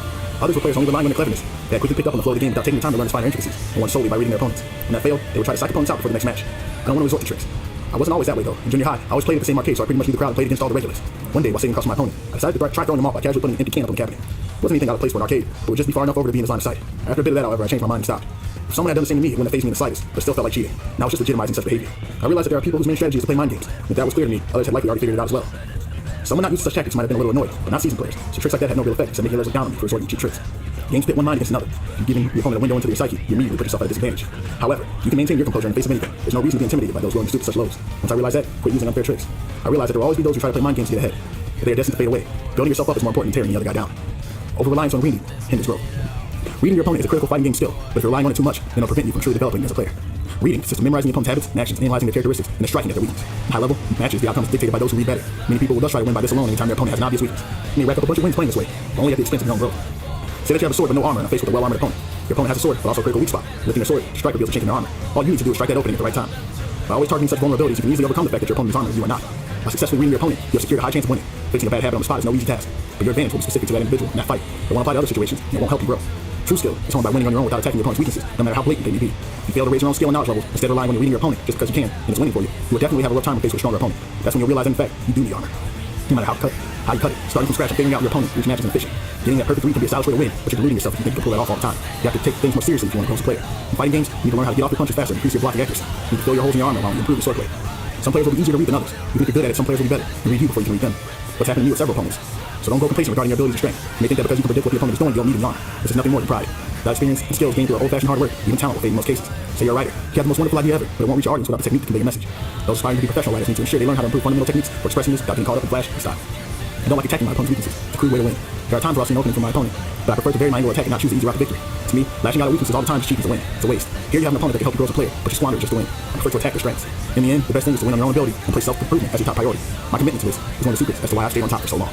Focus on your opponent. If you want to increase your own skill, you need to focus all your energy on the match at hand. To me, people forget that you have to take it one step at a time. You can't expect yourself to reach the top of the mountain if you don't even climb the first few steps. As a kid starting out, I took it one step at a time. My first goal was being the best in my local arcade. Next, I challenged some of the strongest in the neighborhood areas. Once I beat them, I headed to Akihabara and searched for the strongest player there. From the outset, I was willing to do whatever it took to be the best in the world and wasn't going to let anything stand in my way. But I wasn't fighting for the world championship in my early battles. Becoming world champion was the result of focusing on the opponent in front of me and giving my all in every single match. No matter the opponent, coming up with a winning strategy against another person takes effort. It can be useful to analyze your bigger foes, but people can be difficult to understand even if you know everything about them. What games do they like? And what games have they played in the past? Are they stubborn or humble? Of course, I don't analyze every opponent in such detail, but when I find someone stronger than me that I wanted to beat, I did my research. It was like a mountain and appeared before me and I just had to climb it. I consider the real competition between two individuals to be in the build-up. First, you fight a bunch of battles and try everything, taking the losses with the wins. Only then can you hope to defeat your opponent. Challenge the conventional wisdom. In the gaming world, you'll often hear talk of certain concepts that are just taken as given. There are certainly commonly accepted concepts particular to fighting games as well, on topics such as in-game systems or reading the opponent. You can rely on such conventional wisdoms when things aren't going your way or you're having trouble reading the flow of the game. As examples, a particular game systems might put a character at a disadvantage if they're knocked down. Or maybe being too repetitive in your movement patterns will make you more predictable for the opponent to read. While helpful, it's never good to overrely on conventional wisdom, as it isn't absolute. If you do and fall into a slump, it can be hard to pull yourself out of it with common wisdom alone. Accordingly, you must challenge conventional wisdom. Just as rules are meant to be broken, wisdom is meant to be doubted. Question common wisdom regarding the right way to do things. Explore angles that seem questionable. Maybe things hold in a general case, but for some reason, not against certain opponents. In this fashion, you need to make a theory as a starting point and spiral out from there. Uncovering your own answers, making one step at a time. Failure as an indicator of progress. To me, a good indicator of your progression is whether you are letting fear dictate your actions. If you ever sense that you hit a standstill and stop growing, or there's no change in your playstyle, that's a sign that you need to take immediate measures to change. You don't always need to make big changes. There's nothing wrong with small discoveries and growing little by little. Making a conscious effort to change things daily and avoid overlooking the little changes allows you to make bigger changes later on without hesitation. Whenever that time comes, maybe once every year or two, the constant effort to challenge things and make changes will enable you to make more difficult but also rewarding choices. Those who are always defensive and don't work on changing themselves often make incorrect decisions. The accumulated effects of small daily change exerts power when it counts.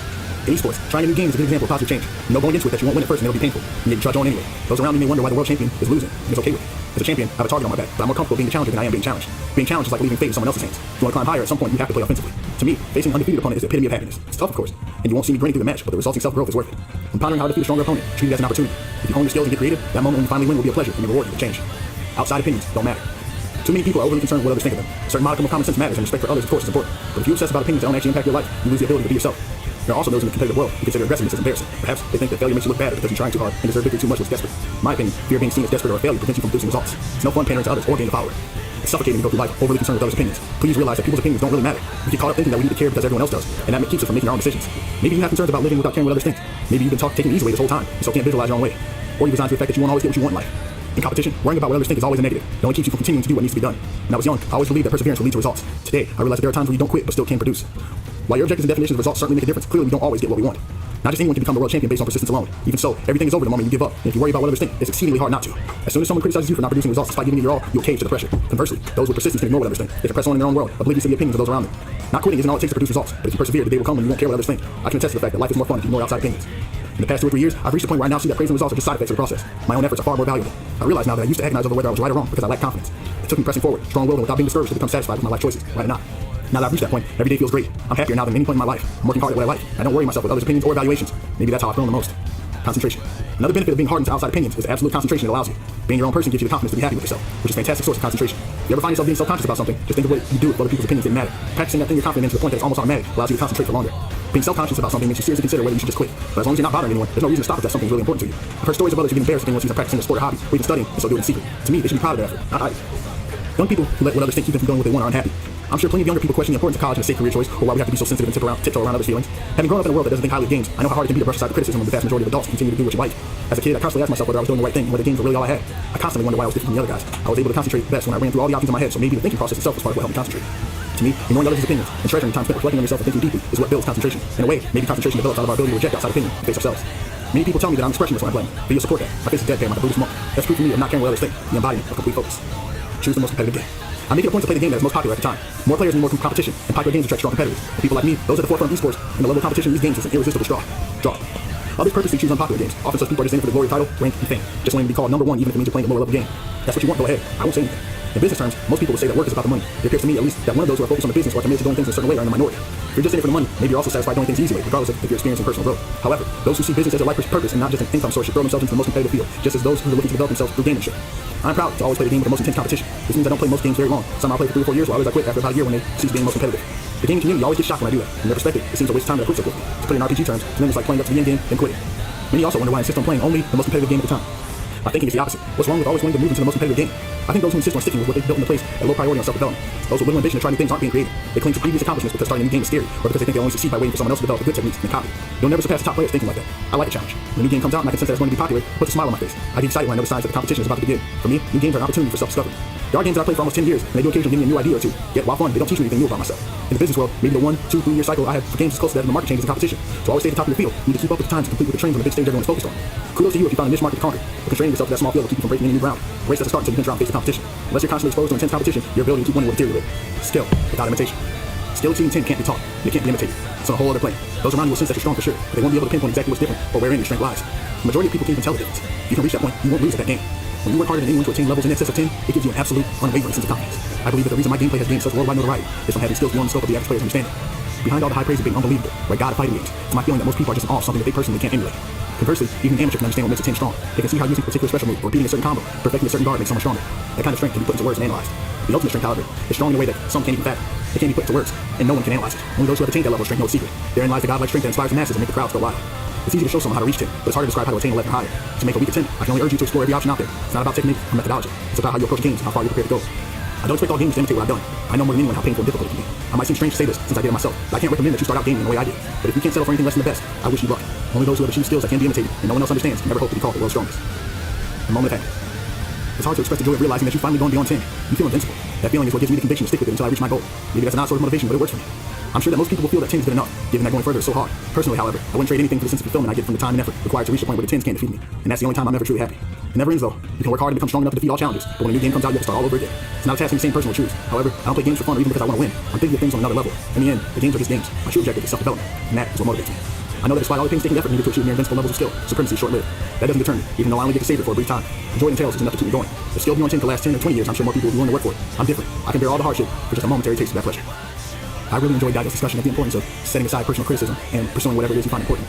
I think for a long time, that's something that, well, I know many of us have issues with, but especially me personally. I think I've always been the kind of person where people expected certain things out of me, or they expect you to do well in high school because you got grades in the past, they expect you to go in college, expect you to get a good job, do this and do that. And for a while, I think I kind of carried out my life, my entire existence, trying to fulfill the requirements that other people were putting on me. And I think in a lot of ways, I sometimes ignored my real passions. And I think it's only really now over the past few years that I've kind of been getting comfortable with myself enough and mature enough to set aside what people were expecting me and kind of doing what it is that I want to do. Maybe not being perfect all the time and making the choices that some might consider mistakes, but for me, it's what I want to do. And I think, like Daigo said, that's growth. That I feel, even though it hasn't always been perfect, that's for sure. I feel like by pursuing my life in that fashion, I've found a lot more fulfillment. And it's good to hear that someone that I respect as much as Daigo, somebody who's accomplished so much, kind of gives you feedback that if your thought process is going that way, you're on the right track. That means that you're kind of making the decisions needed to be a better person, to grow past where you're at now and not stagnating, look towards the future. And that's really all I can ask. And I apologize for how late it's been getting back to you guys, man, but I appreciate you sticking around with me. We're getting close to the end, so stick around for the next few parts, and I'll see you next time. Chapter 6. Stay on top.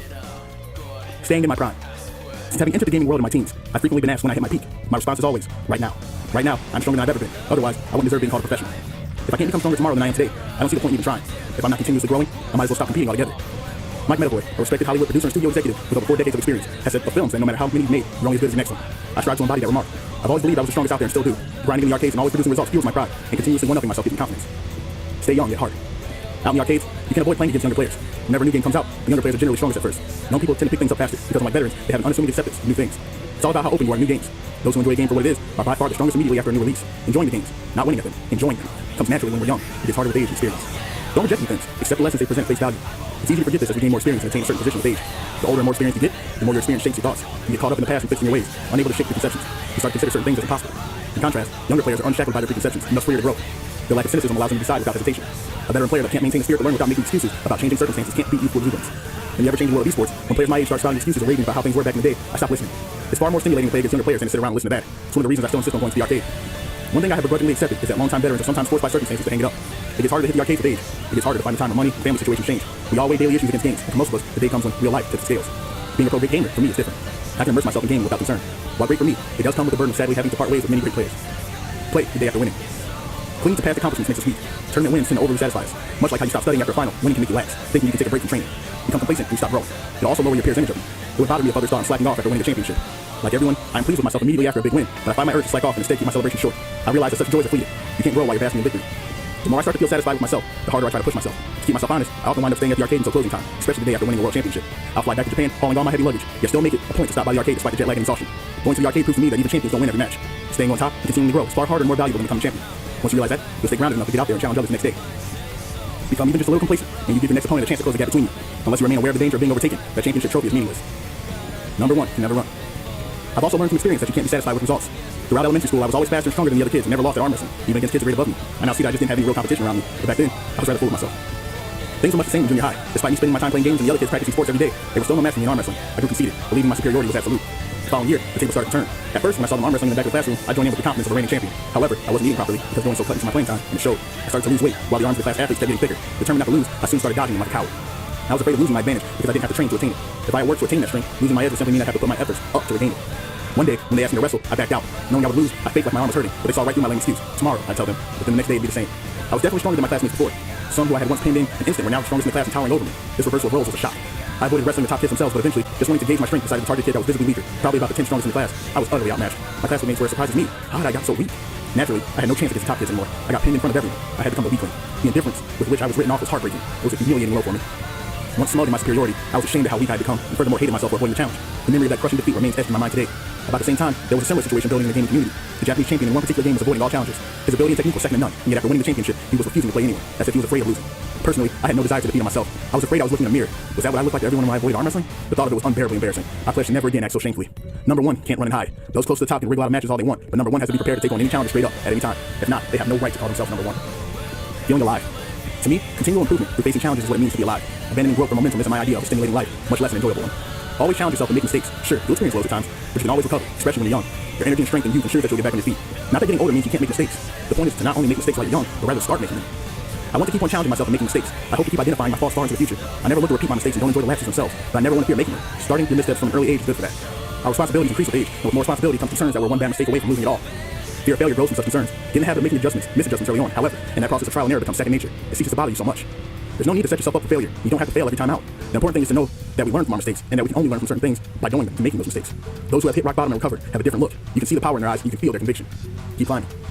I've made countless errors in the past. Having climbed almost every step on the staircase of gaming, I've made plenty of missteps that led me away from success. Anytime you notice a misstep, however, just backtrack a step or two and climb in a different direction. The worst thing you can do is stand still, overanalyzing which way to proceed instead of picking a direction and heading that way. You'll advance far more quickly by just climbing, even towards another mistake. Missteps are neither bad nor are they wasted effort. Whether the right step or not, climbing procedures produces a result. Even missteps are gained experience, which will make the climb a bit easier moving forward. Certain things can only be attained by those who dare to climb. While others may feel differently, I've never felt like taking the wrong step didn't work out in the end. I've been owned in the arcades before, but no matter how embarrassed I was, I never let that get me down or stop my ascent. I've always owned up to my mistakes and taken them in stride as a refreshing opportunity to change direction. If you can actively challenge yourself, you should be able to laugh at failure. Other players may snicker at your mistakes today, but they won't in a year or two if you keep challenging yourself. They'll instead forget your mistakes and praise your efforts. Luck. Part of my motivation for writing this book was to share my methods for finding your own way to win. Even when luck isn't on your side. In fighting games, the stronger player doesn't always win. The game changes with each decision, and since players don't take turns, you never know what's coming next. You never know if any move will pan out until a split second later. As an easily understandable example, say that landing some move will make or break the game, but doing so involves a large element of luck. It's impossible to know whether your opponent will answer your rock with paper or scissors. Naturally, you can increase the odds of landing an attack if you can read your opponent and pay attention to how the game is playing out. At the higher levels, the accuracy of your read can determine the outcome of the game. But still, no matter how well you understand your opponent, you can't predict every switch. If things bounce the wrong way, even a mistake on their part will wind up putting you at a disadvantage. Luck has a far greater impact in gaming than any other competitive field. Because of this, 1 or 2 games aren't enough to determine a true winner. Excluding cases of extraordinarily large gaps in knowledge of skill, short matches won't tell you anything. Say, for example, that you can beat an opponent 70 out of 100 times. In that case, you are definitely stronger than that opponent. The way games go, however, it's entirely possible to lose the first 5 games, which is enough to determine the outcome in many competitions. While luck plays a big part in determining outcomes in fighting games, I try not to think too much about it or its unpredictability. I figure it's best to work diligently on developing your game and pay attention to the finer details of your opponent's moves. In the past, I didn't accept that luck affected my outcome in competition. I love fighting games and put my all into my matches. In my mind, any competition involving luck was something to be avoided. At the same time, I always thought I was the best player in any game I played. The way I saw it, I would have won more if Japanese tournaments organizers would abandon their obsession with a single elimination format and replace it with one that better reflected real ability. As much as I hate admitting it, I used to think that I win more if only my luck were better. Then, my thinking started to change. As my outlook expanded, I realized that you can't stay on top by relying on luck. To win consistently, you need to win even when your fortune doesn't favor you. The result must be impervious to misfortune. Only those strong enough to overcome bad luck can attain the skill to render it inert. Like a Chinese war general. As a kid, I loved reading Romance of the Three Kingdoms, a Chinese historical novel set in the end of the Han Dynasty. In it, generals like Lu Bu, Zhang Fei, and Guan Yu always stood at the forefront of battle. While I know the story is highly romanticized, I always yearned to be like those generals leading a vanguard into battle against thousands of troops. My message is to those of you who have fought your way to the top is to stay on the front lines, just like Guan Yu or Lu Bu. That's the mission of the champion. I realize that I won't be able to stay on top forever. And I don't deny that effort can only trump age to a certain point. Still, I chose to become a pro gamer precisely because I want to keep working in spite of those limits. If I'm going to die someday anyway, I want it to be on the battlefield. I'm not the type to take my last breath quietly, holed up in my castle. Just as these warlord generals defy death, I too continue to fight on the front lines of gaming today. Thoughts on the 2016 English edition. I turned 35 this month, and yet I'm still playing fighting games. It's been 25 years since I started, but nothing has changed. My plans are to keep up my childish lifestyle as long as I can and give my best effort one year at a time. The original Japanese version of The Will Keep Winning, first published in April 2012, was a bestseller in Japan, and as of May of 2016, is in its 12th printing. As my approach to gaming hasn't changed since, we decided to leave the content without updating. Here's an update on what's happened in my life since then. Publishing this book and making it into the Guinness Book of World Records completely changed my public image. Now I not only receive invitations to major tournaments, but also offers to give lectures for business people. This year, I signed with a new sponsor, Red Bull. Joining up with my new team of Red Bull athletes has rekindled my competitive spirit and strengthened my resolve. I also joined Switch as a global ambassador and took on this new challenge in publishing a book in English for the first time. We're currently making the final corrections to the text in a mad rush to finish it in time for Evo in July. When I was growing up, pro gamer wasn't a career option. I never thought I could support myself by playing games. I just left my fighting game world for a few years. First trying my hand at Mahjong, then working as a caregiver at a nursing home. Apparently some American gamers thought I had died. It may seem a roundabout way of doing things, but I needed time away to appreciate the importance of fighting games in my life. Street Fighter V was released this year for home consoles only. For the first time, there are no machines in the arcades. As someone who's been hitting the arcades daily since childhood, playing games at home alone is a desolate experience. I got hooked on fighting games not just from the excitement on screen, but also because I love the arcades and the crowds that gathered there. As a pro, I thus see working to build offline gaming opportunities as one of my responsibilities. While Japanese players remain among the top fighting game players, only allowing us to play games online will make it difficult for us to maintain our edge. It's no surprise to see complete unknowns who didn't play SF4 climbing the podium at SF5 tournaments. As I discussed in this book, success in one game doesn't guarantee success in the sequels. Recently, I don't worry too much about how much time I spend practicing. I did practice SF5 for over 10 hours a day immediately following its release, but recently I settled back and playing 4 or 5 hours a day and then spending the rest of my day living life. But even when I'm not playing games, I'm thinking about games. Add in this mental aspect and I still probably devote 10 hours a day to gaming. Operating a joystick is second nature to me at this point. I've been using it since I was a kid. It's not like there are going to be any major innovations in joystick tech, so I don't need to practice that. I haven't changed my playstyle much for Street Fighter V. I'm still more interested in improving my own skill than in winning tournaments. I'm not saying that I don't care whether I win or lose, just that if you're strong enough, the wins will follow. With enough ability, practicing less keeps your mind fresh, which is necessary to get results. Luckily, SF5 is a masterfully crafted game. I sincerely enjoy playing it. Playing it is a pleasure. Only half feels like work. In May of 2016, Japanese satellite channel finally aired as Life as a Pro Gamer, an internationally produced feature-length documentary. The documentary crew followed me closer for a while, along with other pros like Momoshi, Chocoblanca, Gamerby, Goofy, and Justin Wong. The documentary is of course in production, but it isn't manufactured. There are no lies and no attempt to make esports any bigger than it is. I'd love to see more candid representations of esports like this. Fighting games used to be nothing more than games, but recently they've taken off along with the increased worldwide popularity of esports. This is a good thing, but overly romanticizing the pro gamer life will turn the esports boom into a bust. I don't want prospective gamers to be dazzled with the prospects of status, honor, and prize money. I want them to honestly experience the wonder of esports without making it into something it isn't. I recently donated my entire runner-up prize money of $60,000 from the Capcom Cup Finals 2015 to the Evo Scholarship Fund for the Department of Game Design at New York University. I'm grateful for the opportunities the gaming industry has provided me and wanted to give something back. I know there are younger pro gamers out there struggling like I did, unsure what the future holds, and I want to help them. I'm happy for the support my new sponsor Red Bull provides me, and I hope they're willing to take a chance on some of the new blood out there. We pros depend on the thriving gaming industry to make a living. My motives in donating the money were purely for the gaming industry, but for some reason my actions resonated with my father. No matter how much public praise I get or prize money I win, gaming still means nothing to my father and others in his generation. After my donation to NYU, 6 years into my pro gaming career, my father paid me a rare compliment. Compliments were rare in my household, surprising given all the trouble I put my parents through over the years. So his appreciation made me feel like I've grown as a person. I'm grateful to have gained such a creative, powerful ally in Red Bull and to have this book translated into English so that I can share my ways of life and thinking with a wider audience. In addition to fighting game fans everywhere, I hope that non-gamers will read it and get something out of it. The release of this English edition has made me reflect on what has changed since the Japanese release. While my outlook on life, the fighting game community, and my sponsorship situation have all changed, my commitment to fighting games remains as strong as ever. I'll keep putting in the effort and trying to stay humble so that I can continue to win. Daigo, the Beast Umahara, May 2016. So that is the end, my friends. The end of our journey with Mr. Daigo Umahara. And hell of a book, right? It's really, really, really good. I guess the thing that I got from this chapter is it spoke to me in a lot of ways because recently, over the past few months, I kind of took up boxing and tried to get into like martial arts and stuff like that a little bit. And it's about time, right? Like, fighting games so much, being in competition, all that kind of thing. It's something that I should have been into, right? And I loved it, man. I felt a lot more confident about myself, knowing that when you get into a situation, hopefully you never have to get into a situation like that, but you have to protect yourself, protect the people you care about, knowing that you have the means to do it, and it's a heck of a thing. We got to the point where we actually got to our live sparring, and not gonna lie, man, it shook me up a lot. It's kind of like what Daigo talked about with his arm wrestling experience, where he kind of had some natural ability or just a natural strength. As time went on, he encountered people that were stronger than him, people that trained more, and it made him, he ran into a wall, right? He ran into his own weakness. He really had to face it and look at it in the mirror, and it can make you feel so weak in comparison, and you can run from it. And I haven't been back to our gym over there in like 3 or 4 weeks, and I know a big part of it is just because like, I do got a newborn, I'm in school, like work, all the typical life stuff, but I think that in my mind, it's another part of it. It's just having to face my own weakness and stuff again, man, having to go up against people that have been doing this for years and just feeling like I don't measure up, I'm not strong enough, and I kind of hit my own wall, and I'm working on basically just self-improvement, get myself back into the right mindset, and I'm not going to give up. I don't think I'm going to give up. And I know that if it's something where I give up on it, it'll be hard to forgive myself for something that just sticks with me, probably even forever, again, much in the way of what Daigo talked about. So, that being said, I, as always, can always relate to things that you're saying, going through, and it's been great and amazing to get through this with you guys and just see the comments and just interact with one another. And please, just leave me some feedback, let me know what we want to get into next. Like, you want to listen to an audiobook, are we thinking some more gaming-related material, potentially like our own fighting game series, just let me know what you guys kind of want to get into together. I'm always up for something else. I like keeping busy, so I'll talk to you guys in the next one, and thanks for sticking around with me.